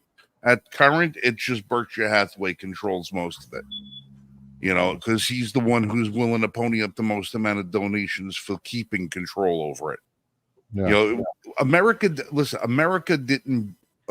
government didn't build the railways. That Built the railways. But I want to segue back to what we just saw this week, because you make a great point. It's the billionaires. What did we see at the DNC? We got to hear from 2 billionaires and half a dozen multimillionaires telling us how the rich are evil and corporations are bad, even though they control those corporations, and their donors, their mega donors, are corporations, and that they're going to fix all of the problem and get rid of all the corruption, and they're going to fix the roads, and they're going to make the ecology perfect, and the economy will be resolved. And we're going to tax everybody at their fair share. Of course. And all of this is going to happen when they get to maintain power with this person that you never voted for, because they're all about honesty, even though they lied about Joe Biden's mental status, even though they lied about the economy. They're about democracy. And it's about transparency. Oh, so transparent. This is ridiculous. I don't understand. Maybe you guys understand this. I can't understand why we are seeing so many people that are blindly just going down the road and saying, it's okay. I've been lied to. It's okay. They lied. I keep emphasizing this because I've never seen this I'm 56 years old. I've seen a lot of presidents come and go and their administrations. I've seen them screw up in a bunch of different ways. I've seen lots of candidates, and I've even seen third parties that almost made a difference. That's Ross Perot. And I remember Nadler, Jerry Nadler, not Jerry Nadler, Nader. Ralph Nader. Nader. Ralph Nader. Yeah. Ralph Nader. And I've seen these third parties that were making a difference. I remember the Rainbow Party. Remember that back in the 80s when Reverend Jesse Jackson was trying to run for presidency? I remember all of this. And I'm seeing today, we can't even have a candidate who used to be a Democrat up until this year, who is absolutely progressive. He isn't even allowed. And he's with one of the most famous, most deeply entrenched American families, the Kennedys, and he's not even allowed to say, hey, I have a different idea. And people are being told, oh, they're more concerned about Beyonce and whether or not she sings at a political event that isn't telling us how is the country going to be better. They're telling you, give us money, give us the vote, let us maintain power. Keyword, maintain power. Yeah, well, because we'll eventually fix the problem. Then why aren't you fixing it now? Why are you taking away my voice, my choices? listen, I just have trouble thinking to myself, why would I want to keep the same people in power who've been there for 3.5 years, who are now telling me, okay, everything's priced too high, but we can fix it. Well, why didn't you? What are you waiting for? If you can fix it, why aren't you fixing it today? If you have a plan, what is your plan today? Why don't you say something? I have a problem with listening to the same party that for 3.5 years has not given us a single name of anybody who was on Epstein's Island. Yeah. Okay, they're going to sit there talking about how Kamala wasn't in charge of the border, but yet she's been tough on the border. You know, she hasn't been in charge of the border, but yet she's cracking down on people who do human trafficking. Wait a minute. Well, which is it? Which is it? Make up your mind. Which one is it going to be? But you can't tell me a damned thing. As long as I know for a fact, the only person who seems to have paid any price for what happened at Jeffrey Epstein's Island was Ghislaine Maxwell, who's sitting in her jail cell, maybe not even. She might be dead for all we know, and they just don't tell us. And the other one, and Epstein himself, not a single other person has been held to account. The security guards who allowed Epstein to kill himself paid a higher price than anybody who raped a child on that island, who was on that plane. Security guards who didn't kill anybody, who didn't hurt anybody, allegedly, paid a higher price than child rapists. We have photos on child murderers from the son of a president, of a sitting president, of what is obviously an underage girl, and we don't know who she was. We don't know where she is. We don't know if she is. We know nothing about it. We know nothing. And yet this is the same people who told us, this past week at a convention, they're about joy. And we have to be happy and we have to be joyous. And don't worry, there's going to be a return on investment. Fucking sickening. So what I was just going to say, the what we're seeing is the culmination of years of central planning. But don't worry, Beyonce is going to show up. Yeah, but this, if you think about it, a lot of the people that go along with this grew up in the same system that we all did, but we learned from the 1940s onward with FDR that it was the government that had the vision and the planning to be able to build things like infrastructure. They could organize it all, and so they should have the resources to do that. And with that going through year after year after year, without people studying what the founding of this country is, this is what we get. This is where we're at. I just don't understand why every generation needs to learn these same goddamn lessons over and over and over again. They have to keep learning for themselves. And then there's people, I see people in their 70s that still buy this leftist bullshit. Yeah. I'm like, did you ever pay attention to anything? What did you smoke in the 60s that ruined so many brain cells? Because the promise is it just needs more time. They'll eventually be right. This is about, Well, we've this is got about them. going from a government that was to protect our rights to what will the government give me? Yeah. It's about freebies. It's about how much free stuff. Okay. We've quit looking to put into our government people that would actually protect our rights. And now we seek the candidate that's going to give us the most. You know what? Hang on. Jan, Chicken in every pot. Jan, you've been quiet.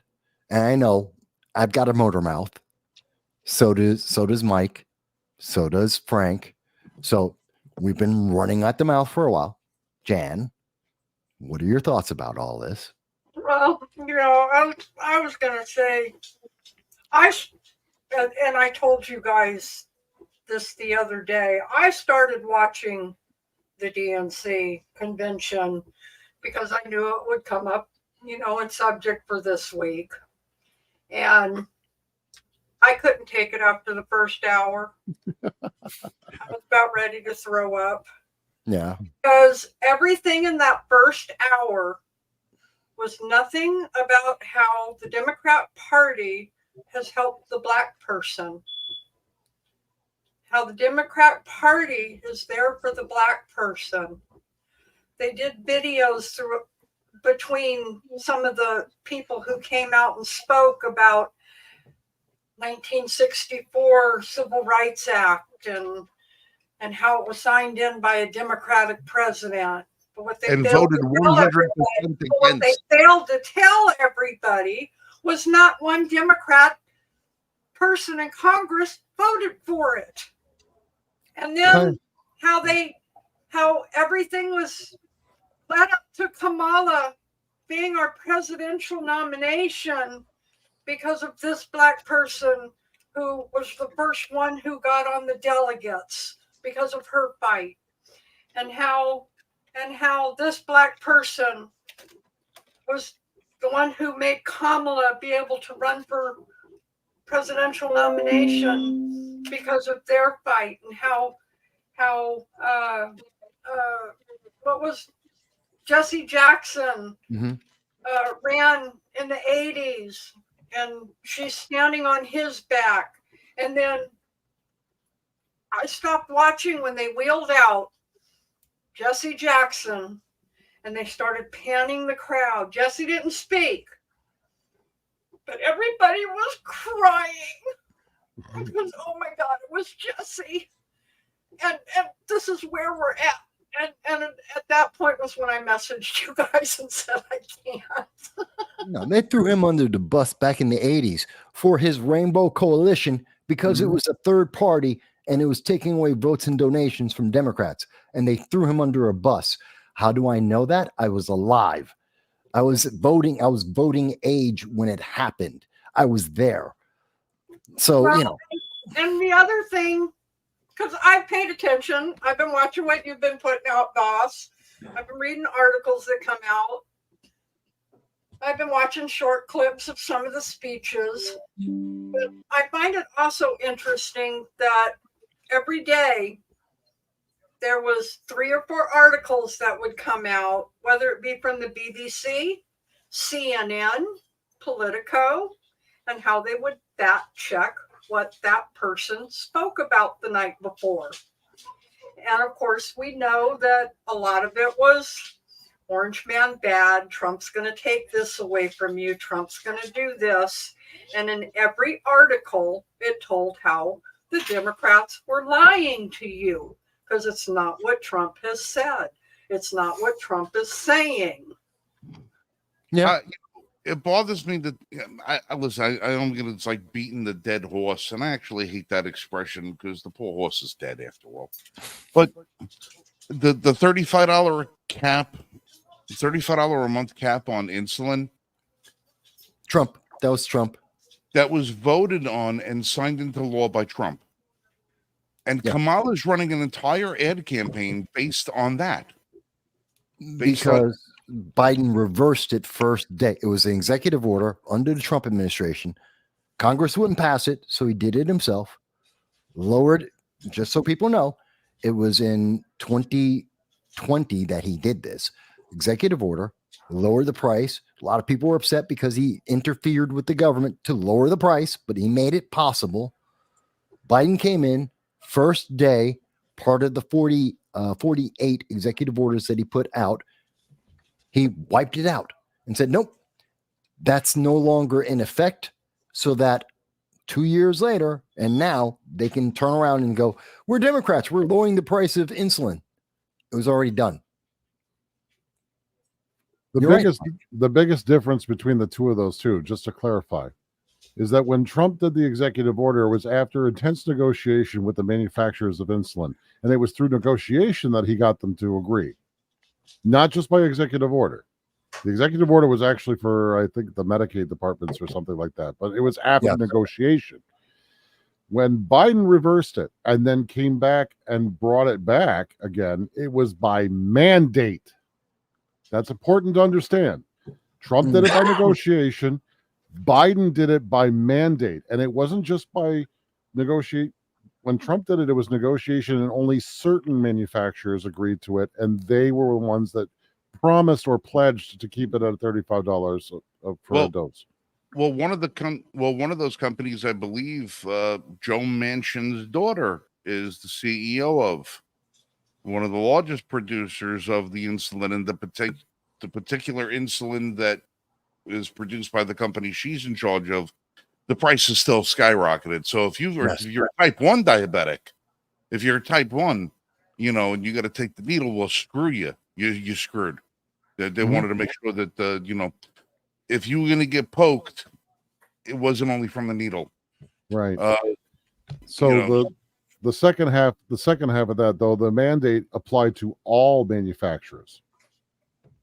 When Joe did it, it was everybody. Everybody that manufactures insulin now has to give seniors a $35 dose or whatever it is. So that's the biggest difference between those two as well. And that's something that not a lot of people looked into because it wasn't really well reported, besides the fact that Trump did it first. Oh, speaking of Joe Manchin, 2 weeks ago, he said he might run for president. Have we heard anything? Yeah, well. There's still 70 days. All right. Well, listen, it's 10:33. I'm gonna actually cut out a few minutes early. I just wanted to hit you guys with two things before I go. I met up with an organization this past week while I was out in Knoxville at the GOA Summit. And by the way, I had a great time out there. GOA put on an amazing summit.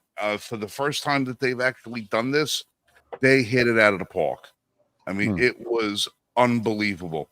I mean, to be on a firing line with 300 other people all going full auto at the same time was crazy. Crazy. All right. Happiness is a belt-fed weapon. Yeah. Oh, it was warm. It was warm and smoky. I can tell you that much. Hell yeah. Made a lot of headway. A lot of organizations that listen. When I went there this week, I wasn't going there for the idea of guns.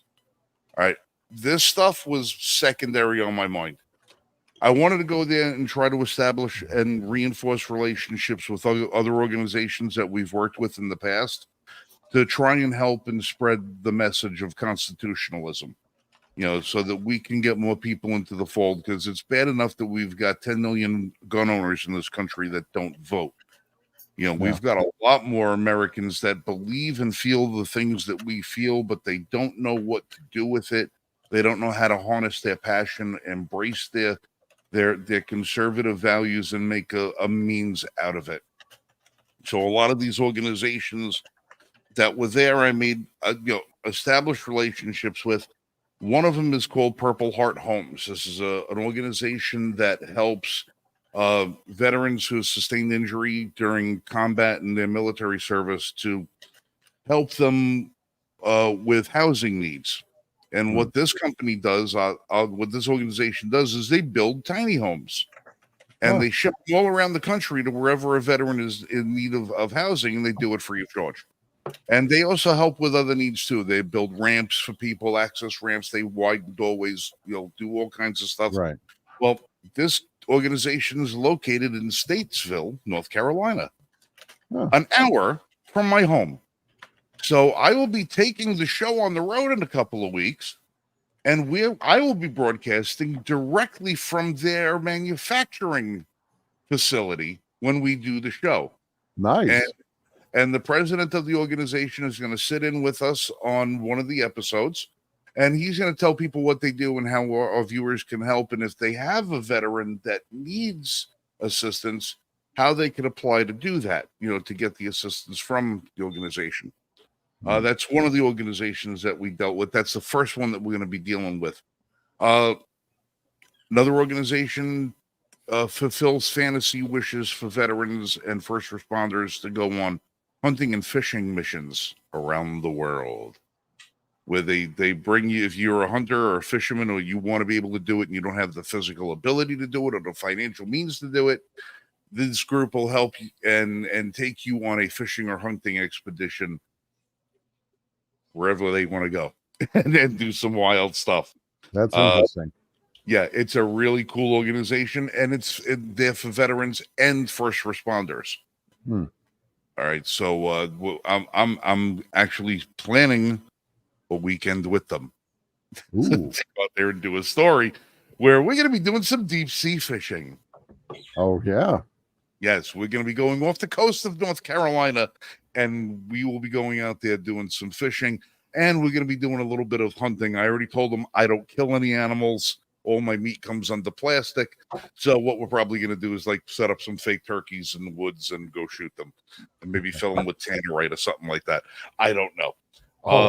That would be fantastic. Yes. So just a couple of things. But I just wanted to, before I go, I wanted to thank everybody for showing me so much love and support when I gave my speech at the event this past week. Even though you guys might not have been in the audience, I got a ton of text messages and emails from people and comments, all saying, you're giving me words of encouragement and support, which I really needed, because even though I've told the story in person, I've not done it to an audience that vast or in a space that large, and the butterflies were getting the better of me, so I had to work through it.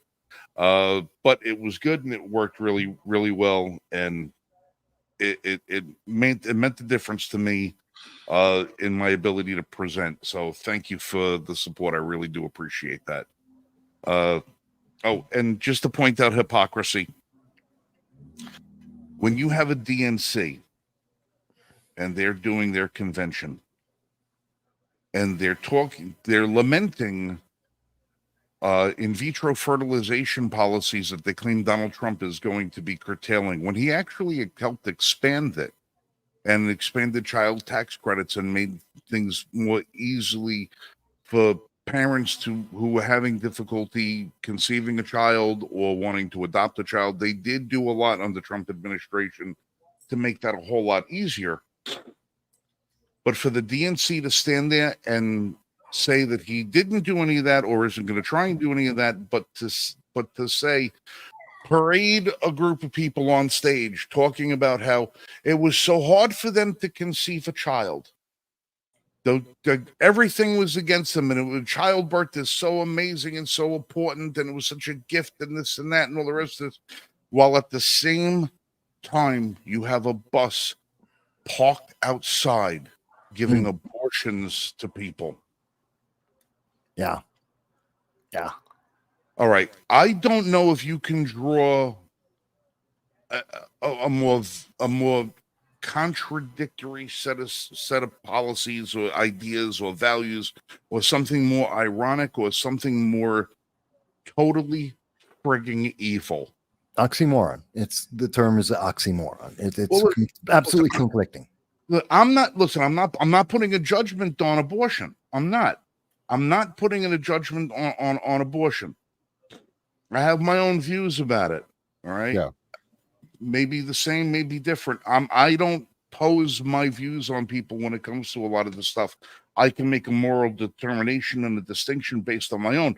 But don't you stand there on a stage and tell me how valuable children are to you and your party, and how important it is for you to help people, have a family, but you stand in front of everything that there is to say that, people want to adopt children and you make it harder for them to do it.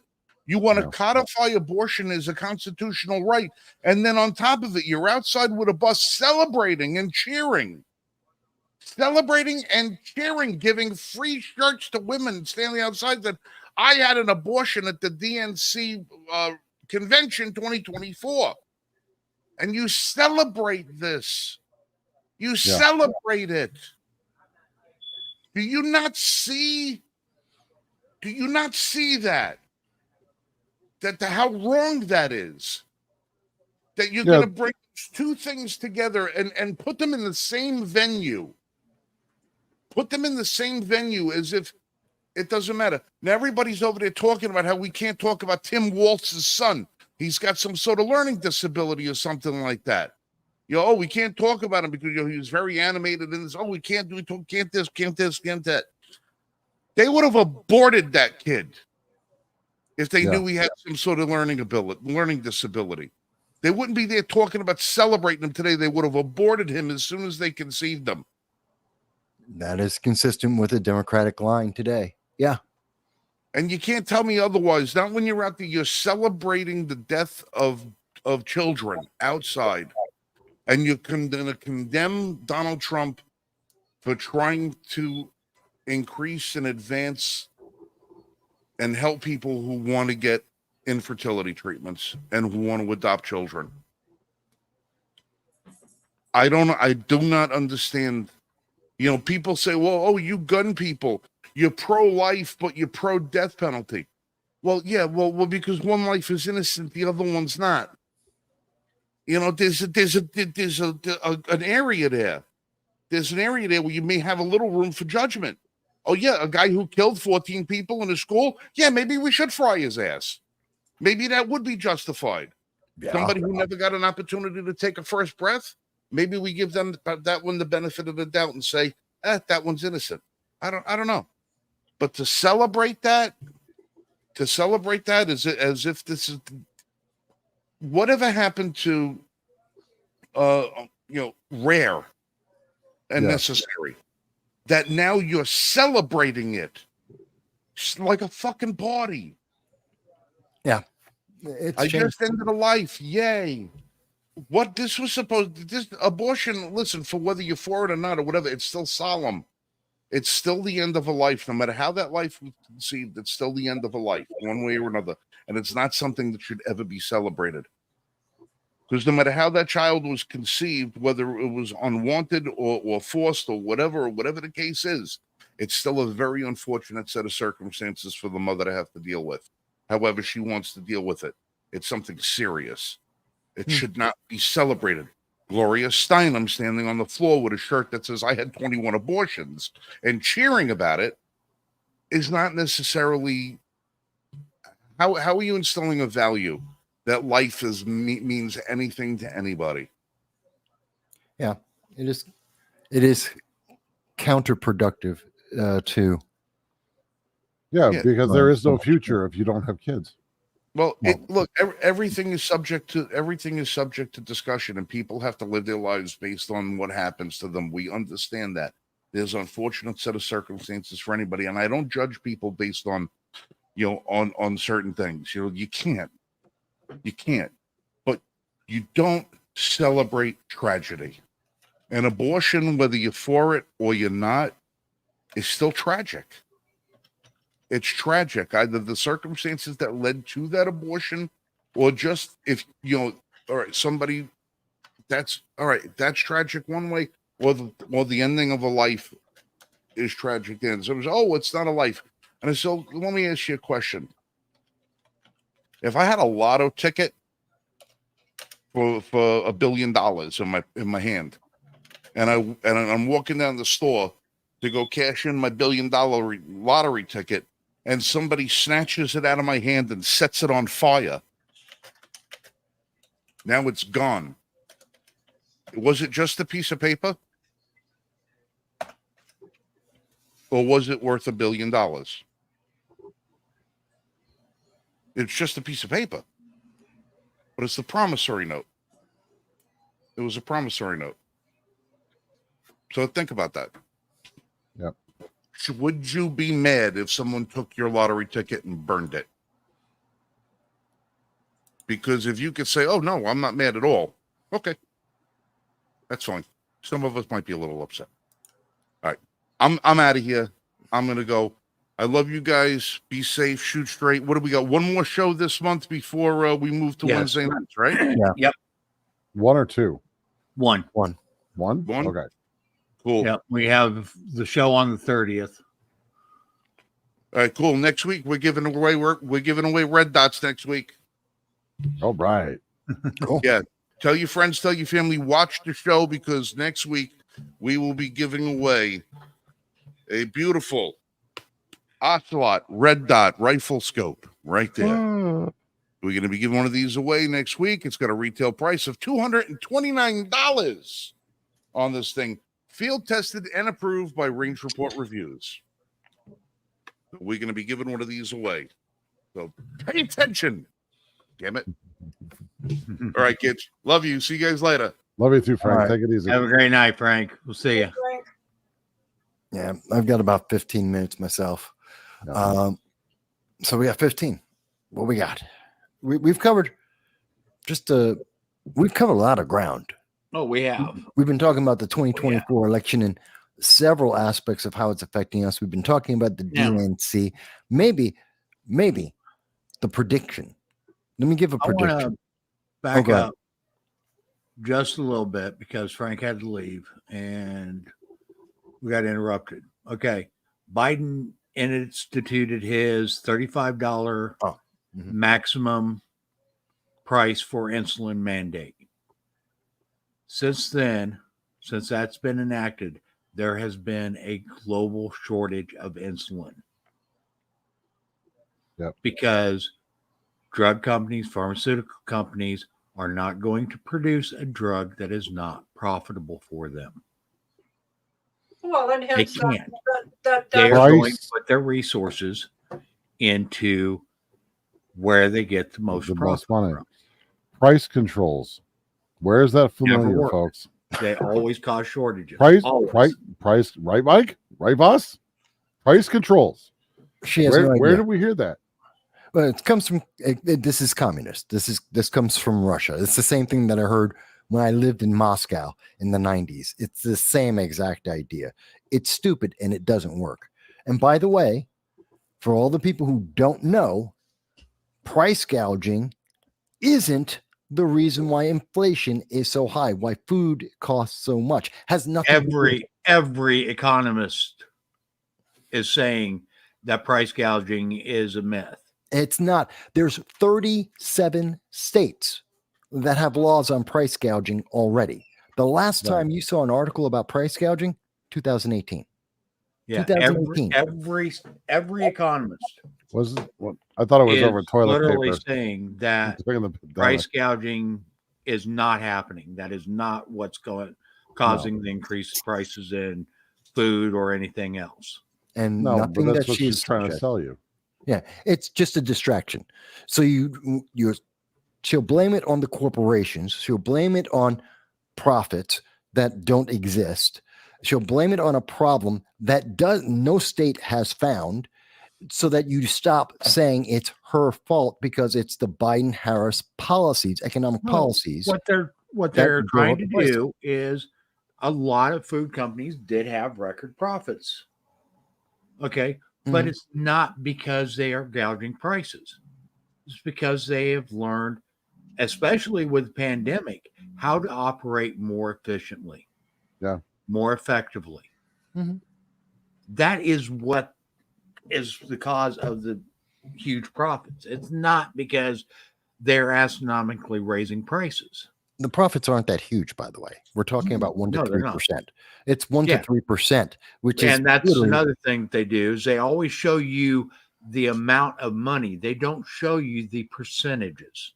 Yeah, the profit margin, the amount, if you were to put it into dollars, would be about 1 to 3 for one or two companies, 5 to 7 cents on every dollar. They just bring in a lot of dollars because things are expensive, because inflation, which came from energy and printing money. Well, Which are and Democratic again, like I policies. said, okay, they will say that a certain company had so many $1 billion in profit, but they don't say what percentage that is. Okay, they say they give you these astronomical dollar amounts of what their profits are, but they don't go beyond that. Well, because we're encouraged to look at a high number and think that is a ultimate goal. You can have a high number, but if inflation is high enough, then whatever that number is doesn't buy what you need it to buy. You can make $1 billion in profits, but if inflation matches what the $1 billion would take to spend on stuff, then you're not going to be able to buy anything except maybe a half a loaf of bread. That's the biggest problem, is that people have been taught the bigger the number, the more valuable it is. Well, that's not the case. The bigger the number has nothing to do with value. It has everything to, because value is what you can buy with that big number, with that number. Let me make it easy for people to understand this. Would you right now, and I'm talking to the audience out there, do you want 10,000? Don't go to Google. Don't look this up. It's a simple question. You have to answer it from yourself. Do you want 10,000 yen or 100 American dollars? 10,000 Japanese yen or 100 American dollars? Which one? You can only have one, and you have to answer it in the next 5 seconds. I want to see people answer this in the chat right now. Don't look it up. Don't stop. Don't pause. I want you to make a decision. 10,000 yen or 100 American dollars? Which one is worth more to you right now? Which one do you want to have right this second? Please write your answer. Answer us in the comments. I know Grace says she wants dollars. I want to see everyone else. Joanna says she wants the yen because it's 10,000 yen or just 100 American dollars. Which one would you pick? Now, I know there's well over 100, maybe 200 people who are watching this right now. Not everyone's answering. It's not a trick question, by the way, folks. It's not a trick. It's to point out something. $100 is worth more than 10,000 yen. 10,000 yen is worth $70. $70. See, you didn't convert. You didn't know what the conversion rate was, but 10,000 yen sounds like it's a huge amount. That's a true. big amount. Yeah. No, it's not. And it's the same kind of game that they're playing when they say, and the here's profits. the thing. Okay, let's dig into some of these numbers. Okay, if you have $2 trillion in sales, but you only have $1 billion in profit. Okay, and that's the numbers that we're looking at. That $1 billion in profit is what? 0.5%? No, not even 0.05%.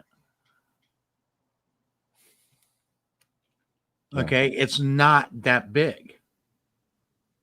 And that's what they get you with $1 billion in profit.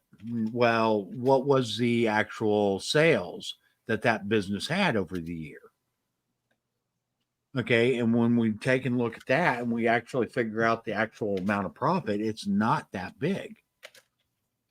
It's just we're dealing with astronomical large amounts of sales. And part of that is because of government regulations making it so hard for people to actually open competing businesses. We have seen a huge consolidation in many industries. Yeah. Yeah. And it's one really of them funny. is the food industry. It's really funny because, for an administration that's so big on the worker and unions and so on, they make an awful lot of monopolies happen, don't they? Hmm. Well, and here's another thing. Okay. Oh, wait a minute, because I have to leave real quick. So let me jump in with something real quick, if I can. Go ahead.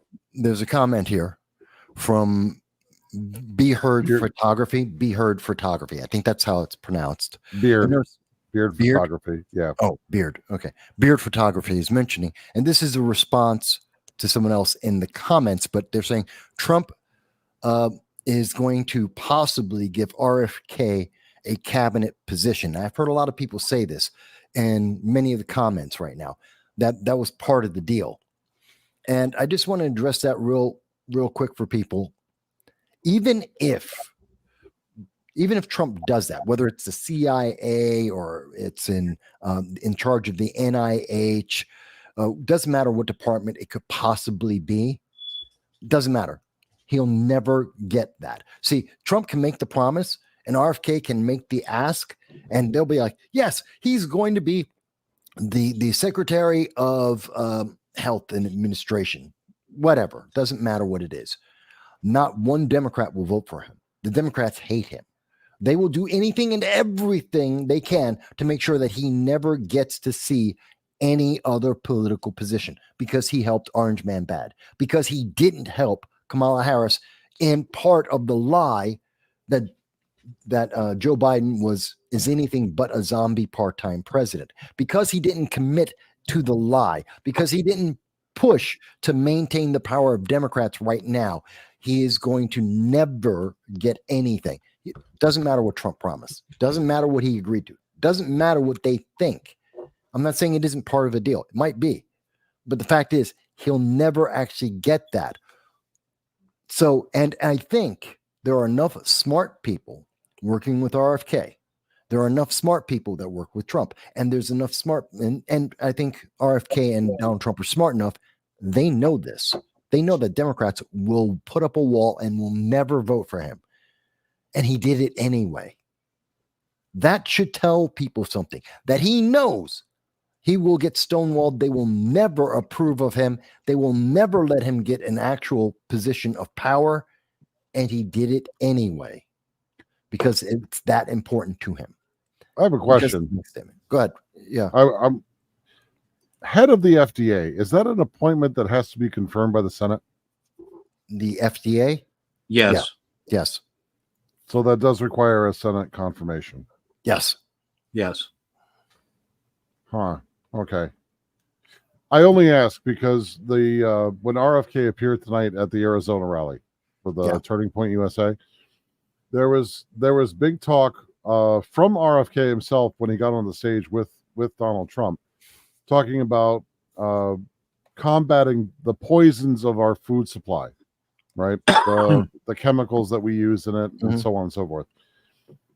It almost make him sound like he's doing a pitch for the head of the FDA, because he was talking about the whistleblowers that were coming forward about the poison in the food. They were talking about the corruption that happens where the big commercial food suppliers basically control how the FDA regulates the food supply, even though the FDA is supposed to be regulating those same commercial groups. So it almost sounded like he was making a pitch to make the ask of Donald Trump to place him as an appointee as the head of the FDA. Well, he probably was. And that may be something that he wants. It may be the thing that he's hoping to get. Here's the thing, and it's very similar to the question that was asked in the chat. There's rumors that Trump is doing something under the table. And you're going to hear a lot of Democrats say, oh, well, there's collusion. This is illegal. First of all, there is no contract. Second of all, anyone can ask Donald Trump for any position that they want to. And Donald Trump can even agree to anyone saying, yeah, if I get elected, I'll put you up and I'll give you an appointment. That doesn't mean you get appointed. You still have to go through the process. You still have to get approved by Congress. It doesn't matter that he says he wants that. There are certain positions, of course, that, yes, he can just put someone in and they will have that position. There are some of those, but most of the cabinet positions that we're talking about, most of the heads of departments that have real power, that requires congressional approval. So Right. even if he wants to, oh, I'm going to buy influence, let's go with that, which is the argument from Democrats. Oh, he's just buying influence. And that still has to be approved. Congress would still have to agree. What, did he buy all of Congress? Does every member of Congress, including Democrats, going to go along? And it isn't. It isn't the whole of Congress. It's the The Senate. Senate. Right, but Right. I'm using Congress just as a simple simplification. But even with that, and by the way, guess what? Pete Buttigieg, how do you think he got to be director of the Secretary of Transportation? It isn't because he wanted to be that. He got out of the race, and he was in the way of Joe Biden. He dropped out, and they made a private deal and said, we'll appoint you to transportation. And Republicans didn't get in line and say no. Sadly, if they knew what would happen at East Palestine and how ineffective he would be, they might have fought against it. But it's not illegal, and it happens all the time. Yeah. That is how Harris got the vice presidency. Is there was an under the table deal. Get out of my way, and I will make you VP. Because if you look at the beginning of Harris's campaign, she Harris slammed was him. leading by every measure. Okay, in the early parts of her presidential run, she was leading. Who? She was leading right Harris. up until what? The You're first talking about 2 Harris, weeks. right? Yes. The first 2 weeks. And Yeah. then she dropped. The first 2 weeks she was leading because she was a woman of color, and she was haranguing Biden on his supposed sexual race. scandals. His sexual scandals and race. Her biggest moment Right. was the moment she was on stage in 2019. I believe it was the second debate in October, when she needed to stand out amongst the crowd. And she said that she was the young girl that was being discriminated against because of Joe Biden's policies when he was in the Senate. Right. That was the moment. She essentially called Joe Biden a racist. By December, 2 months later, she was out of money. No one was supporting her. None of the Democrats liked her or wanted to work for her. She had already changed her team twice. She was out.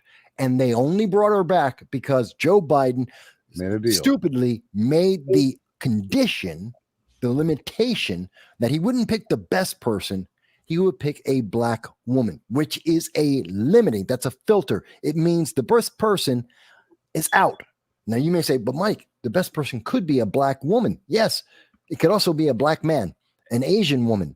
It could be a white man, a white woman. It could be anyone else. You've just filtered out every other option. That's not meritocracy.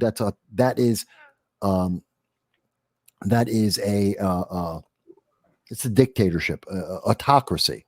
Mm-hmm. And it is limiting. She's not the best. By definition, she's not the best. Otherwise, he wouldn't need the filter black woman. She's just the right check boxes. Her entire career is about characteristics and check boxes. That's it.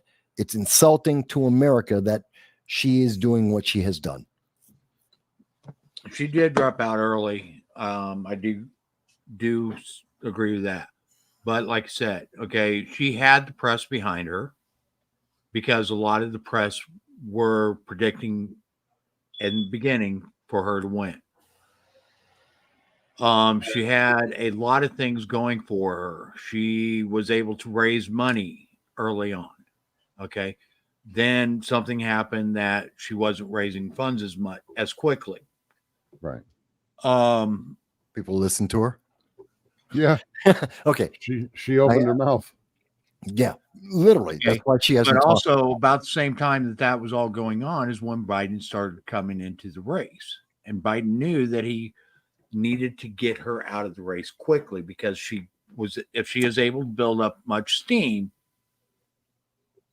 he wasn't going to be able to stand against her because he was the old white male.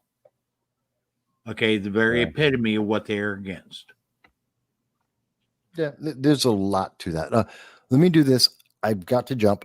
If I can, if you guys are still going, I'll jump back in. But I do got to step away for a little bit. So Okay.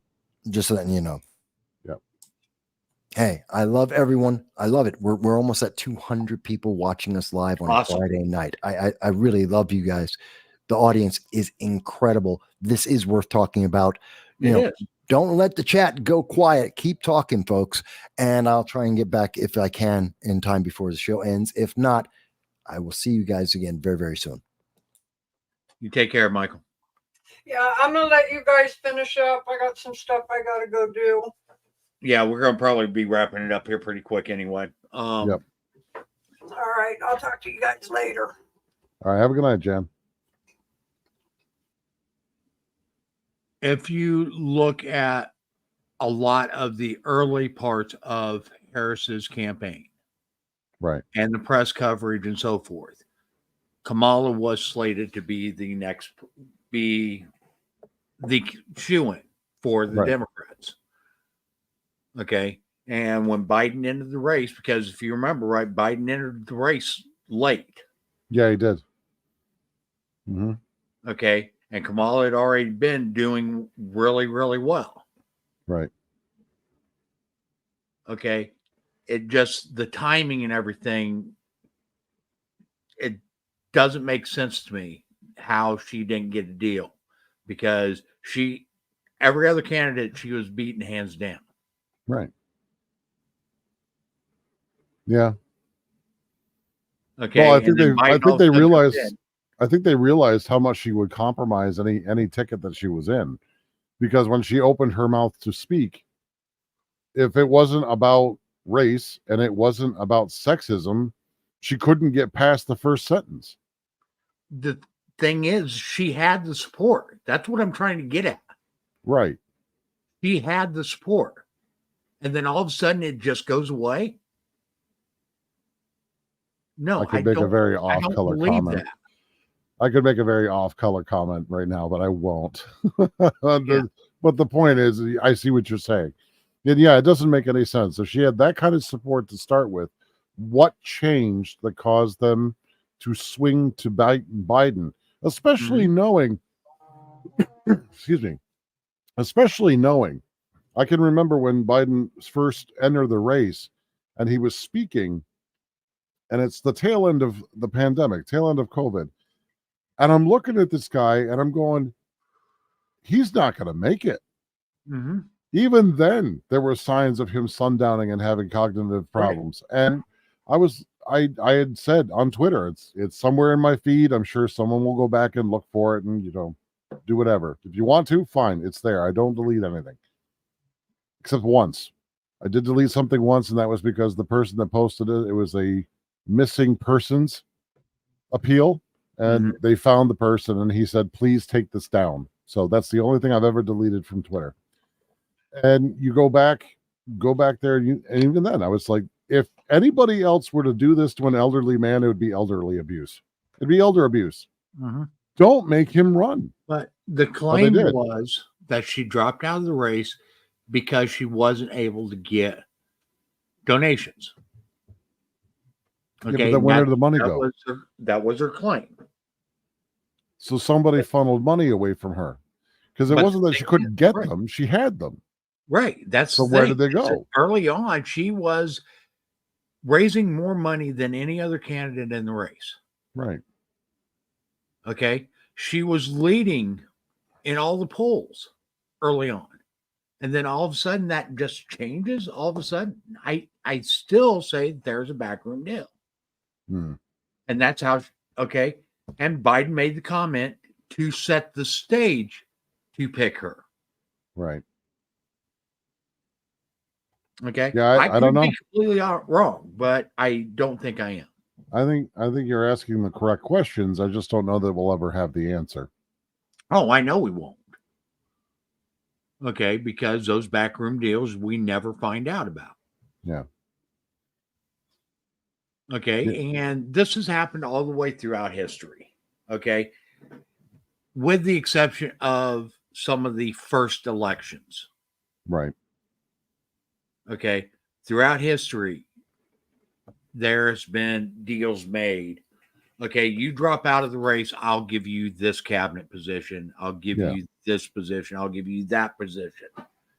Anything political. Right. Anything political has a backroom deal attached to it. Mhm. Even something as big as the Emancipation Proclamation. Yeah. Like there's a huge list of people that Lincoln had to try and get and sway in order to secure the votes needed to create the what was it, the 13th Amendment? 14th? 13th was for 13th. Yeah, blacks get the vote. Yeah. So Or I mean emancipation, slavery. But yeah. So I mean there was a huge number of representatives that he had to sway with Well, the special thing is, favors. there's a lot more on that than you realize. There was a lot more support for emancipation already. Okay. Lincoln really wasn't the person pushing that. Lincoln was the catalyst when he did it for war purposes only. Right. Lincoln really didn't, if you actually read the histories on that and so forth, Okay. Lincoln didn't think he had any constitutional authority to do anything about the slaves. Well, yeah. And was very dead set against doing anything. He didn't think the federal government had any authority to. I think He actually used the war to give himself that authority. Yeah. Okay. Emancipation was already a huge movement, and it had been since the beginning of the founding of this country, which Right. a lot of people don't realize and don't understand. Well, de Tocqueville pointed it out. Okay. Well, today they tried with their revisionist history and stuff, they're trying to say that that wasn't the case when that's completely wrong. Yeah. Okay. In fact, one of the biggest slave states, which changed later, but when it was under a British colony, the state of Virginia actually tried to get away from slavery. They didn't abolish it if you were already an owner, but didn't they try to stop any new shipments? Wasn't that how they were trying to do it? Virginia tried to completely abolish it, and Britain came in and said, "No, you're not going to." Okay, and that was probably a century before the Revolution. Yeah. Okay, and that's a tale that nobody wants out there. Okay, if you try searching for that, you will not find it.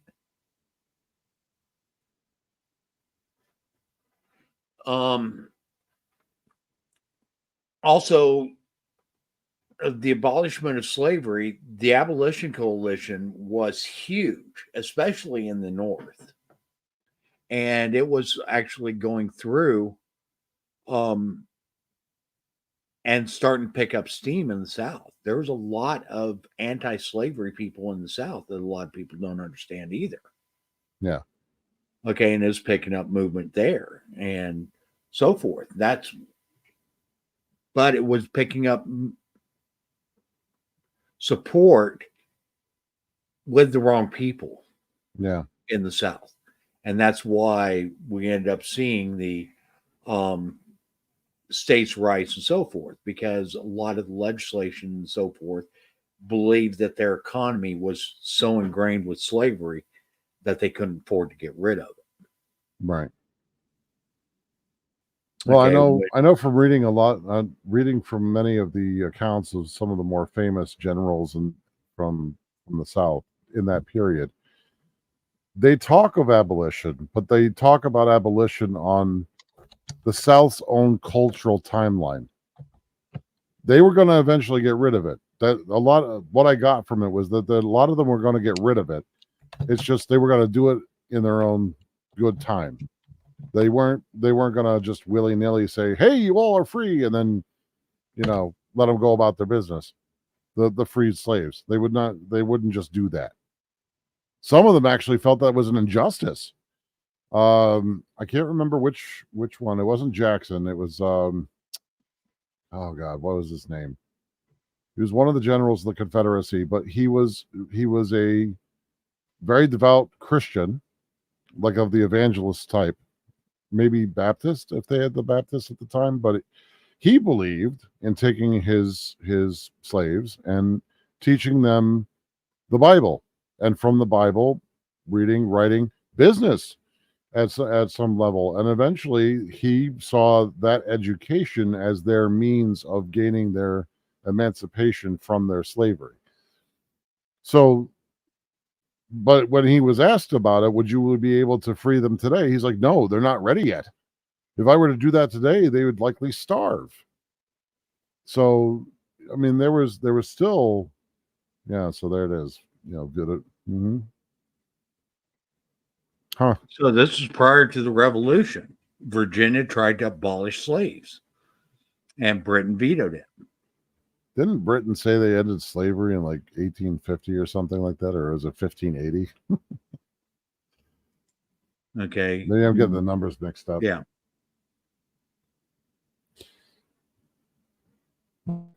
But anyway, so no, that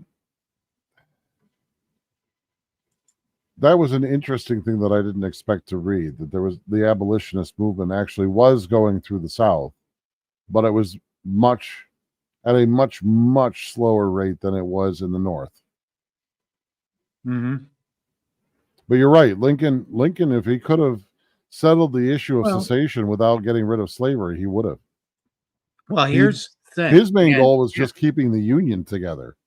That's it. And honestly, Lincoln didn't want to get rid of slavery. He didn't think the federal government had any authority to do anything with slavery. The biggest thing was that, like I said, he used the abolishment of slavery as a tool as a war tool. Right. Okay. Even though technically his abolishment of slavery really didn't have any impact on the South, except for in territories of the South that were under Northern control. Right. Okay. Other than that, it really didn't impact the South at all.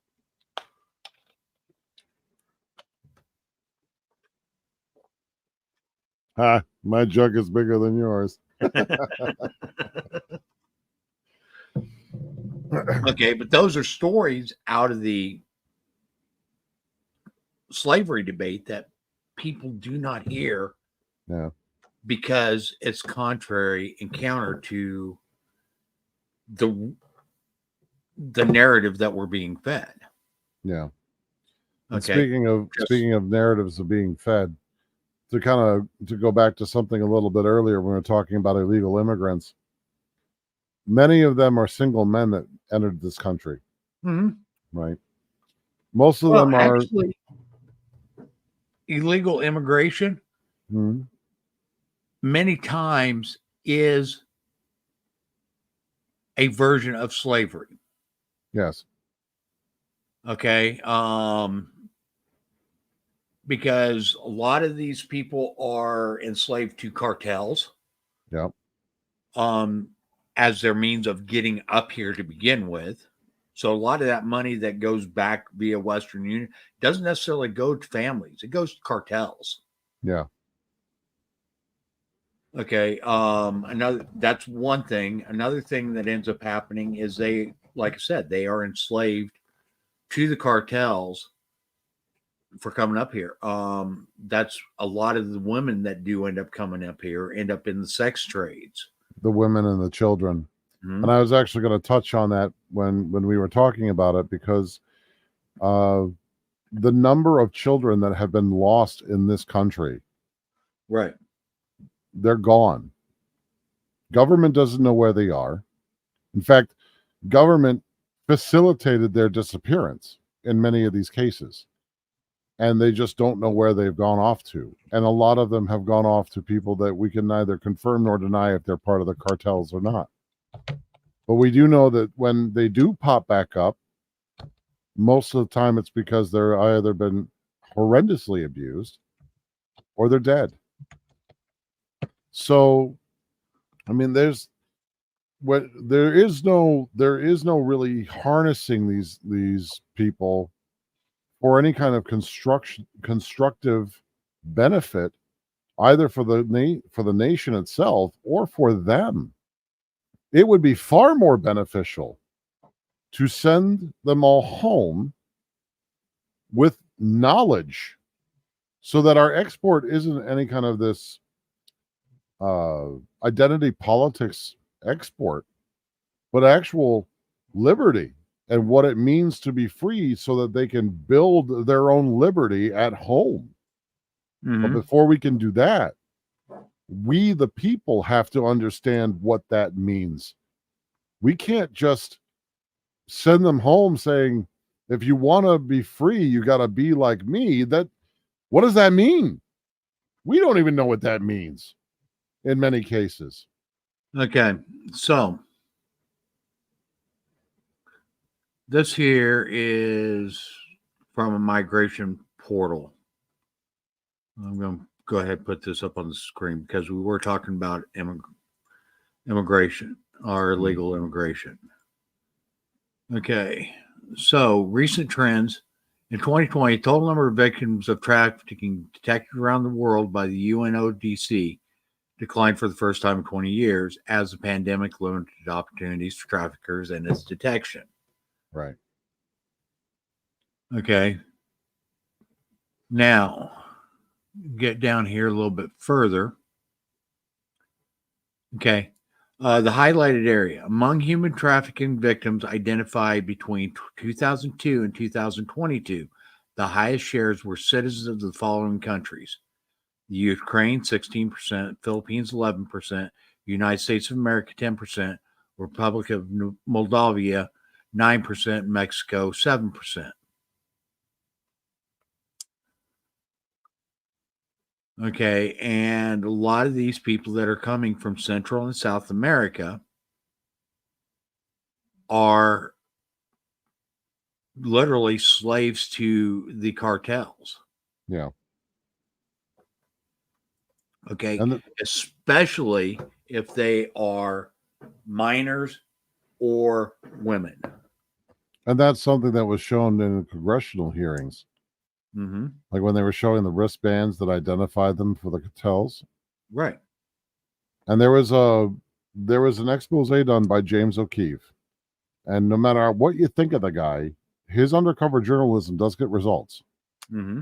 And one of the things he found with some of the whistleblowers that were coming forward is that as they were processing these people, they were handing them off to individuals inside of this country that they had no way to vet.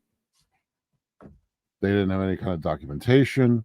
They were just given directions to hand off these people to these other people that were supposedly legitimate, and then they never heard from them again. Well, and the voice of freedom. What? No, that wasn't it. I'm trying to think of the name. There was a movie that came out, highly controversial. Oh, is that one of the Angel Studios films? May have been. The one about child trafficking? Yes. Okay, that was good Lord. Sound of Freedom? So, yeah, I think so.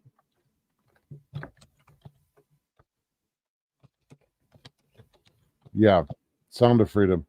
Yes. Okay. Highly controversial because it was trying to raise attention to this. Mm-hmm. Okay. And everybody is trying to say, well, that mischaracterizes these immigrants and so forth. And no, it doesn't. It's okay. This is what's happening. Yeah. Okay. Even if it's 10% or 5% or even 1%, at the numbers that we're talking about, that's hundreds of thousands of people. Right. And no matter whether you get them, so the only way that immigration actually enhances or expands your population is if it's done legally and the persons are vetted with skills. Mm-hmm. That's the only way that it expands. Legally, you don't have the human trafficking happening. Right, which doesn't make you a slave to somebody. I mean, even without the cartels, say there were 100,000 people that made it across the border, right? And they get across the border. They've done so illegally, but the government, which they've already done, so we can say this, the government turns a blind eye to them and allows them to stay within the country, even though every one of them is a criminal. Mm-hmm. Who are they beholden to? The government. The But government. not only that, okay, let's take that government out of the equation altogether. Okay. These illegals come across the border. They have no documentation, they have no social security number, no driver's license, nothing. Okay. And let's say they don't get any of the benefits from the government at all. They're still In order beholden to survive, what are they going to do? Well, unless they turn completely to crime, they're going to be beholden to whoever helps them. They are going to take jobs for under market pay. Right. Yes. It's happening all over the United States. It's not just Atlantic City. Okay. It's happening up here where I'm at. Yeah. Endicott, New York. Okay. It's happening all over the United States, everywhere. Mm-hmm. Parks are being overrun. Yes. Yep. Everywhere. Okay. There's been at least 2 incidences near where I live. And like I said, I live in a very rural area. Okay. There's been 2 instances where I live. The first instant happened a few doors up the road from me, where there was a bunch of, for lack of a better term, fighting age males that had decided to basically take over this individual's front yard, and he actually had to call the state patrol to come and remove them. Right.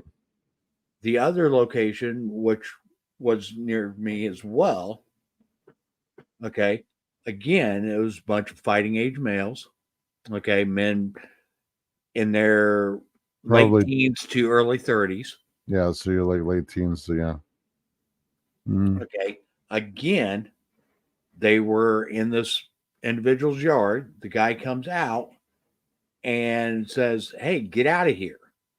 And all they kept doing was telling him, "No English, no English, no English," and kept staying. Okay. The guy ended up having to go back into his house, grabbed a shotgun, came out, and then they finally left. Okay. This is happening all over. Yeah. I've heard of it, stories around near me where people have went into their garages and found illegals living there. In their garage? Yeah. How did they not know they were in their garage? They go to bed one night, right? They come out the next morning, open up the door, and there's a bunch of illegals in there. Holy crap. Okay, these are stories that are happening all over the country. And what makes it worse is that we know that the government facilitated the transport here. They don't hide it. Mm-hmm. Biden admitted right off the bat that he flew a bunch of them in here. multiple times. And if Okay, they and cross this- the southern this border, is- they bust them and they bust them, they railroaded them, and they brought them in by plane. Right. And it isn't just people from Central and South America. No, there's These China, are people from the Middle East. These are people China. from Asian countries, Asia. They're coming from all over the world. Mhm. Okay. And the thing is, they have to do something in order to get here. Yeah. Okay. They aren't saving money to pay for this trip. No. Okay. So what are they trading? What are they giving up in order to get here? Because it's not an inexpensive trip. A lifetime of servitude. Well, that's Probably. what it amounts to. Indentured servitude of sorts. It is. And actually it's not even indentured servitude. It No, is it's worse enslavement. because at least indentured servitude, there was an ending point. Right. This is outright enslavement. Yeah. Okay. No, it's horrible. In a And way, this is what the Democrats are wanting more of. yeah. Okay. Yeah. This And, is, and I'm just saying, in a way, that it's terrible for the people to make that decision for themselves. But they do it on a basis of being promised by someone in authority that they're going to be taken care of. Well, they'll be taken care of all right, but they never really qualified how they were going to be taken care of. And that's the problem. But they're coming from these countries where their standard of living is much, much lower than it ever would be in the United States under normal circumstances. and the thing is, I have no problems with people migrating to this country. None at all. As long as they do so I want legally. them to do it legally, because if they do it legally, they can be legally protected. And free. Okay. We know about them, so we can support them. Right. Okay. There are so many reasons why having people come here through the proper channels is highly important. Mm-hmm. Not for our protection so much as it is for their protection. Yeah. Okay. If they're coming here illegally, they are beholding to somebody. Guaranteed. Yeah. But if they properly immigrate into this country, then they're coming of their own free will. They're their own person. And when they become naturalized citizens, they're citizens. They're not subject to anyone but themselves. Okay. If they're here on a work visa, an asylum visa, as refugee status, whatever, okay, at least we know that they're here, number one, so we can offer them the resources that they need in the proper way. Right. Number two, they can actually get gainful employment through the proper means, which is by law required to have certain conditions, i.e., certain levels of pay, certain safety conditions, etc. Yeah. When they're coming over here illegally, none of that applies. Yep. Okay. We kind of got off the election topic, but in a way we didn't, because that part of it is very important. Okay. Yeah, in the sense that all these extra people that are beholden a lot of people to this group are going to be voting for the person that they need to secure their own lives with.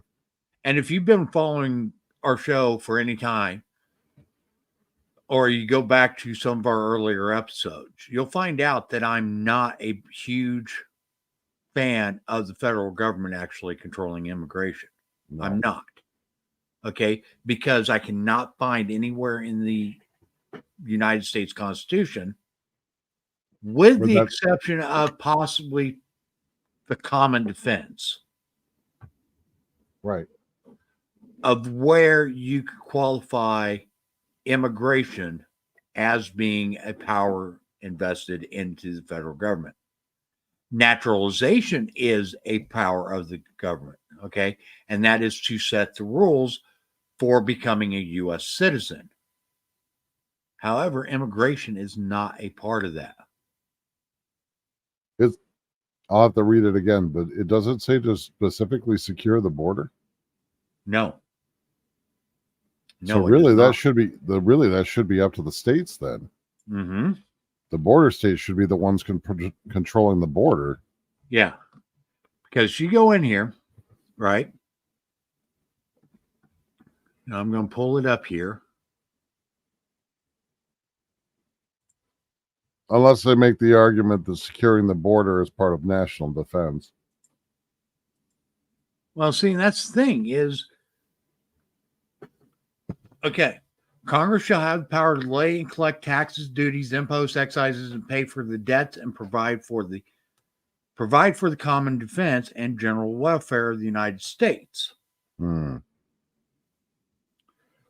all duties, imposts, excises shall be uniform throughout the states.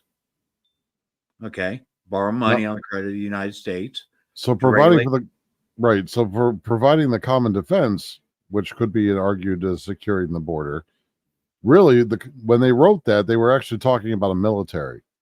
Well, provide for the common defense actually means defending the nation. It doesn't necessarily mean securing the borders.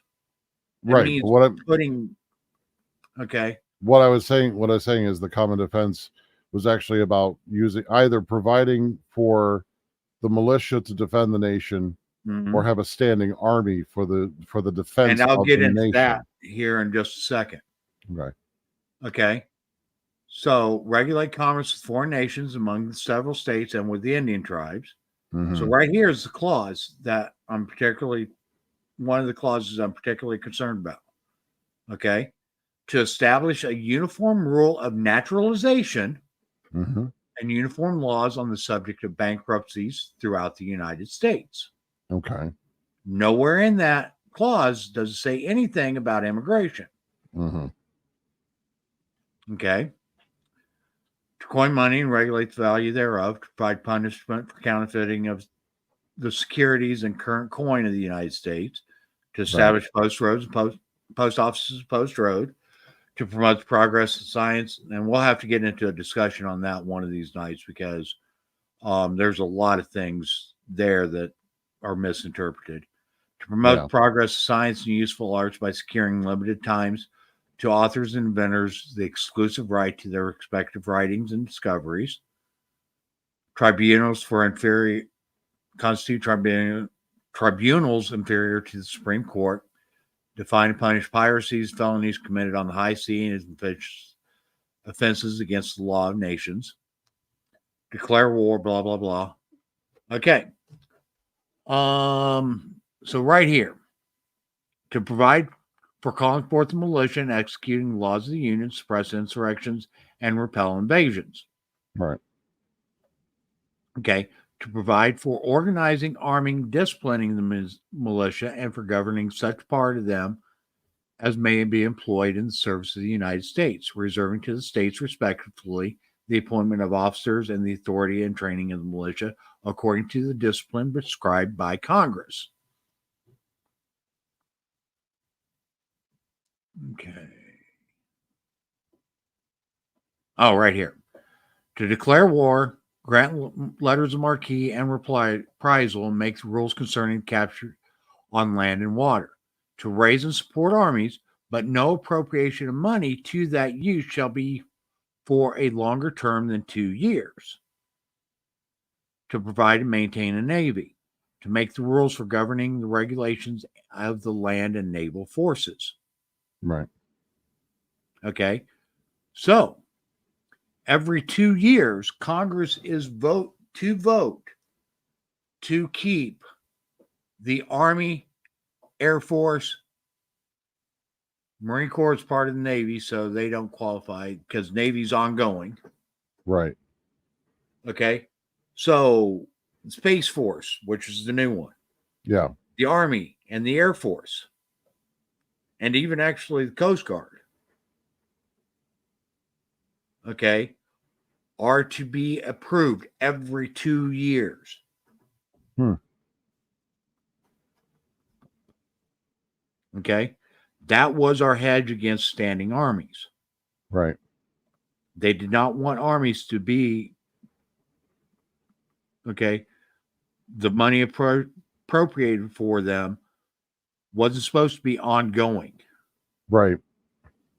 Okay. The only defensive force that we were supposed to have was a navy, as is right here, to provide and maintain a navy. Yeah. Okay. Well, Our that's internal because defenses was supposed to be the militia. militia. Yeah. Mm-hmm. And that's Okay. all of us.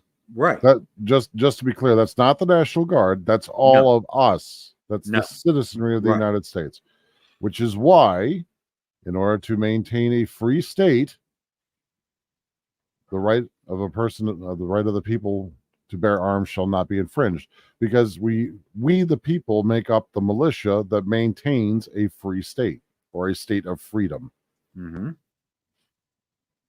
And that's one of the reasons why we really weren't supposed to have standing armies, was because the militia was supposed to be there.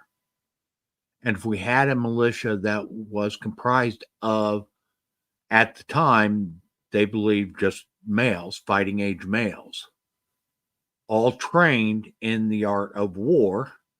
Yeah.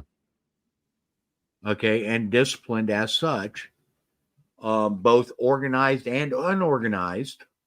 Right. Militias, then we would have enough. And then if we had to be engaged elsewhere, we could call forth that militia and turn it into a standing army. Right. And the thing is if we turn that into a standing army as members of the militia, when whatever needed to be taken care of was done, that militia could then go back to their lives. Right. And they would be dismissed. Mm-hmm. And to help maybe the audience get a kind of a glimpse of what that might be like. Imagine if every one of us were special forces, because during the Revolutionary period, they understood that, especially, if you've ever seen the movie The Patriot, for example, and you see them hiding behind trees and taking out the officers, they understood even then that guerrilla warfare was very useful against large standing armies. So the militia would be trained in both standard tactics and guerrilla tactics, and we would be able to be flexible accordingly. And that would be every single one of us. And here's the other thing, okay? Eric Swalwell and his little quip about, well, what are they going to do? Mm-hmm. Stand up against a nuke? When he was talking about gun control. So you're admitting that you're going to drop nukes on your own people. That's okay. Good. Mm-hmm. Biden said, well, in order to defend yourself against the United States military, you have to have an F-15. The Taliban would like to disagree with you. Okay, well, here's the thing, right? That's why we had that one clause in the Constitution. Right. That was a hedge against standing armies, was because our government, to keep our government from becoming so militarily powerful over the citizens that we couldn't stand against them.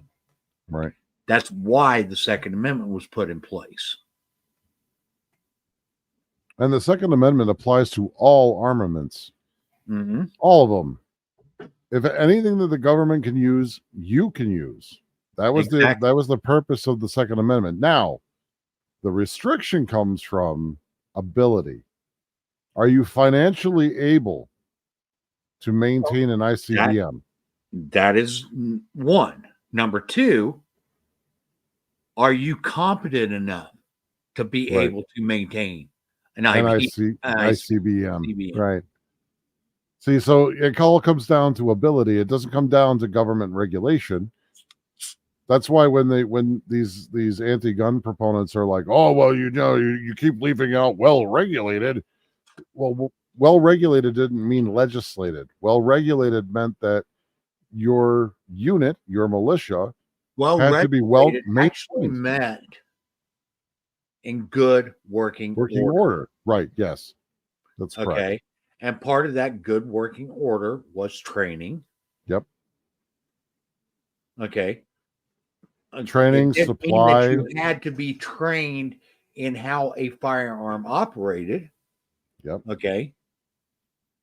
And it wasn't necessarily meant that you had to take government training to learn that. No. It was advised. No, actually, But they back expected. then, everybody knew gun safety. Yeah, and honestly, I think the expectation was that these guys had just fought a war, and they knew the importance of being able to fight to protect their own. So, if you were going to get any training, it was going to be from the guys that fought in the French and Indian War. It was from the guys that fought in the Revolutionary War. You were going to learn to fight later on from those that fought in the Union and Confederate armies. So the idea is that generationally, each subsequent generation gets taught how to fight in a war. All of us. Exactly. Every one of us. And at some point, even women would be taught how to fight. Because women ended up on the frontier. There wasn't always a man around. If you go back through history and you take a look you can even search the internet. Go ahead, go search the internet after the show is over. Just don't worry, we won't keep you long. But if you go and you take a look and you see how many women there are that model with a rifle, it's not because they're just standing there looking cute trying to sell the rifle. They actually used them. Women were empowered to protect themselves from the very beginning, because there was never a guarantee that a man would always be around. Well, so this idea that men and women have been at odds for eons is actually a very modern concept. It's not something that was held early on. But here's the thing, honestly. Okay. Women were just as capable of defending themselves with firearms as men were, because they had to be. Because when the men were out fighting the war, the women had to be able to defend the household. Yep. Okay, and that was the thinking. Okay, women and children both. And when we had the frontier, we had the frontier expansion, when the patriarch, okay, and I really hate using that term, but when the man of the house would go out on hunting expeditions to get food for the family, the women and children, wife and mother and children, had to be capable of defending themselves against attack from Indian tribes, or from predators, or from whatever, and not only that, outlaws. Yeah. So you have children that are of age enough to hold up and we're not talking anything small either. We're talking like Kentucky muzzle loaders, right? We're talking not cap and ball at this point in time. Largely it was still flintlock. So you're looking at these really heavy, 12-pound, 13-pound rifles, that are long, they're unwieldy, and you're talking 6-year-olds that are able to competently load, competently aim, and competently fire and hit their target. And you say, well, we're in modern age now. We don't need that. I beg to differ. Look at the increase and rise of home invasions. Look around. Okay, we still have criminal elements. And honestly, if we were a better armed society, we wouldn't have a lot of the inner city gang problems that we have today. Because I'll be inner frank. city gangs grew out of a need of protecting a community. Right. And let's be Well, frank. the community can defend itself. A house can defend itself. Then you don't need a gang to defend the community. Right. Because when you get a gang defending the community, they want something in return. They'll want immunity because they're going to commit atrocities in your name for that protection. Yep. But And they're going to want it. that. And they're They going to want want immunity for it. loyalty. Yep. Okay. And they also exploit. Right. You know, maybe next time I won't be here, and then, you know, terrible things will happen to you. Right? Mm-hmm. But if you're trained and you defend yourself, that goes away. And let's be frank, and I think Frank would agree with me if he were here. You have the training, you have the ability, and you put the threat in the ground, it's not a threat anymore. And it's a message to others that you don't want to be the threat in that place, or else you too will wind up in the ground. It's a fact of life. We aren't the only ones thinking this way. Most of the world thinks this way. Most of the world governments think this way. U.S. judge tosses machine gun possession case, calls ban unconstitutional. As it is. It's an infringement. A federal judge has dismissed charges against a Kansas man for possessing a machine gun, saying prosecutors failed to establish that the federal ban on owning such weapons is constitutional. It's about time. The decision by U.S. District Judge John Brooms in Wichita on Wednesday appeared to mark the first time a court has held that banning machine guns is unconstitutional after the conservative majority U.S. Supreme Court in 2022 issued a landmark ruling that expanded gun rights. It didn't expand them. It just returned them to normal. Mm-hmm. That's what, for those of you that don't know, that's what the Bruin decision was about. Right. That's Bruin. When someone says, "Oh, Bruin," that's Bruin. And basically what the court said is that restrictions must be consistent with the nation's historical tradition of firearm regulation. Which there wasn't any. Okay. And yeah. People will point to the NFA and they'll be like, "Oh, 1934, the NFA." That was unconstitutional. Well, the only thing is that nobody fought it at the time because there was so much gang violence that they wanted some way to curtail it. And they thought by getting rid of it, by getting rid of the ability to own it by lawful citizens, that it would somehow stop the criminals from doing it. And what was the rise of those gangs? Alcohol, which was also prohibited. Alcohol, but government intrusion. Right. Okay, because the prohibition on alcohol was just a prohibition on manufacturing of alcohol. It wasn't a prohibition on the ownership of alcohol. Yep. Really, guys? Still going. Yeah. Still going. I know. Alcohol. I know. You're talking about prohibition. I've been listening to talk about the Second Amendment. Yep. A lot of things that aren't being talked about right now, talking about immigration. I was listening a little bit to you guys. Mm-hmm. So yeah, we were basically it's when government gets involved that we see a lot of complications, and they don't have to be complicated. We can actually have a restoration that takes us back to our founding where things actually worked. And that's actually what the Democrats' big problem with Project 2025 is. Yeah. Project 2025 are baby steps to start taking us back to our constitutional foundation. Well, and I think it's not that. I think their problem with it is it breaks the indoctrination cycle that they've been putting into the education system. Something else that they absolutely demand has to be there. Oh yeah. That cycle. That is one of the things they bring up is basically the elimination of the U.S. Department of Education. Right, because that is their core basis. That's how they are able to maintain so much.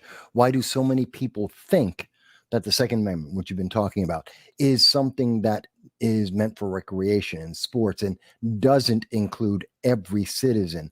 It's because they've been taught that way. Why is it that we see people who think that open borders is a right, that there are no borders, anyone can come in? Because they were taught that way. It's not. It's not in any documentation. Every country in the world has regulations on immigration, on having borders. There's 110, 120 countries in the world that have walls already in existence, including in Mexico. They have walls.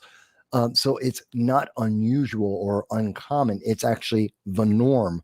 There's only about 140 countries in the world. So almost every country does this. Yeah. It's because of the indoctrination cycle. Mhm. And anything that interrupts that indoctrination cycle, that teaches individuals to be individuals, to not be check boxes, not to just bow down and comply and obey, then they have an issue with that, because their entire organization is built on the idea of comply and obey. And no greater example of that is what we have just seen in the last 45 days. Yeah. Right. They kicked out Biden, who was duly put in place by the rank and file American citizens of the Democratic Party. They got rid of Biden because they lied, and they hid that lie from us. And they installed someone else and told their rank and file, just comply, just like you've been taught. Yeah, Just because they accept. hid that Biden's incapacity. He's mentally deficient.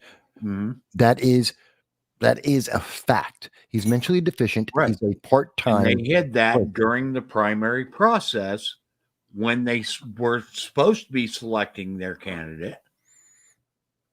Yeah, he was a They vegetable in would have let 2020. that out. They would have selected somebody else. But if they pick someone else, they may not have maintained as much power. And Mhm. again, to do that would require people to think, because you can't replace Biden without it, through the normal process, having Yeah. debates. They're terrified. Okay, not only, it's not just that RFK was opposition, and RFK could have had a debate and blown Biden away, and we would have learned well early on, beginning of the year, we'd have learned, actually last year, we would have learned, Biden isn't capable. We should be using the 25th Amendment. He should be replaced. That's the first thing, which means their power base is broken. In addition, you have to consider the candidates. Okay, RFK. Well, that means you have to think about, well, wait a minute. If Biden isn't capable now, and we need the 25th Amendment against him now, how long has that been the case? Who else knows about this? This is a conspiracy to control the power of the government. Who is running it? It's as simple as, who's running the government right now? Biden only works 5 days a week from 10 a.m. until 4 p.m. Who runs the country in between? When we have to deal with what's going on, and they're trying to say, well, Kamala's on top of what's happening with the hostages. Is that why they're still there 10 months later? Is that why we think they're all dead? Or is someone else doing the deal? And because someone else is doing the deal, whether it's Kamala or someone else, is that why we're not getting any traction? Why we have got no positive results? Yeah.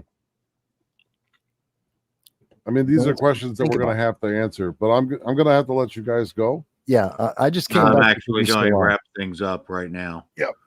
Okay, because we've been going 3 hours, pretty solid. Okay, folks. We will be changing nights. Our last Friday show will be next week on the 30th. After that, you will find us every Wednesday night, 7 p.m. Eastern time. Look for us at our new time and our new day. That will be beginning September 4th. Again, we will be here next Friday, 9 p.m. Eastern time. And that will be our last Friday show. We may have some special appearances and so forth on Fridays, but from here on, from the 4th on, we will be going to a Wednesday night at 7 p.m. Eastern time. Folks, the only way that we can change what's going on right now is to quit relying on the politicians to change it for us and start looking towards ourselves. United together, we can do great things. But it has to come from we the people. E pluribus unum. Okay? It cannot come from the political parties. Right. Political parties are corrupt. Regardless of what you want to say, I don't care which one you're looking at, they are all corrupt. Okay? And as long as we maintain a two-party dichotomy in this country, we will only go backwards. We will not realize a more perfect union. It's only as Americans for America that we go forward. Get united by joining a constitutionally founded, an organization with a constitutional foundation, like the Liberty First Foundation. You can join us through our website, l1f.us, that will be real soon undergoing some very massive changes. For the price of 1 month of Netflix. Mm-hmm. Exactly. That will be an annual membership. But folks, it's not about the money for us. Okay. We utilize that money to help spread the message that we've got to return to our constitutional foundation. And until we get back to our constitutional roots, our country's going to continue to go and spiral downhill. Yep. What made us a great nation was the involvement of the people. And the less the people are involved, the further we slide, the further back we go. Okay. We'll see you next Friday, 9 p.m. Eastern time. Look for us. Help us spread the message. Like, share, comment. Help us get the word out. Subscribe. Thank you, everybody. I appreciate everybody that's in the chat. We will see you all next week. Good night.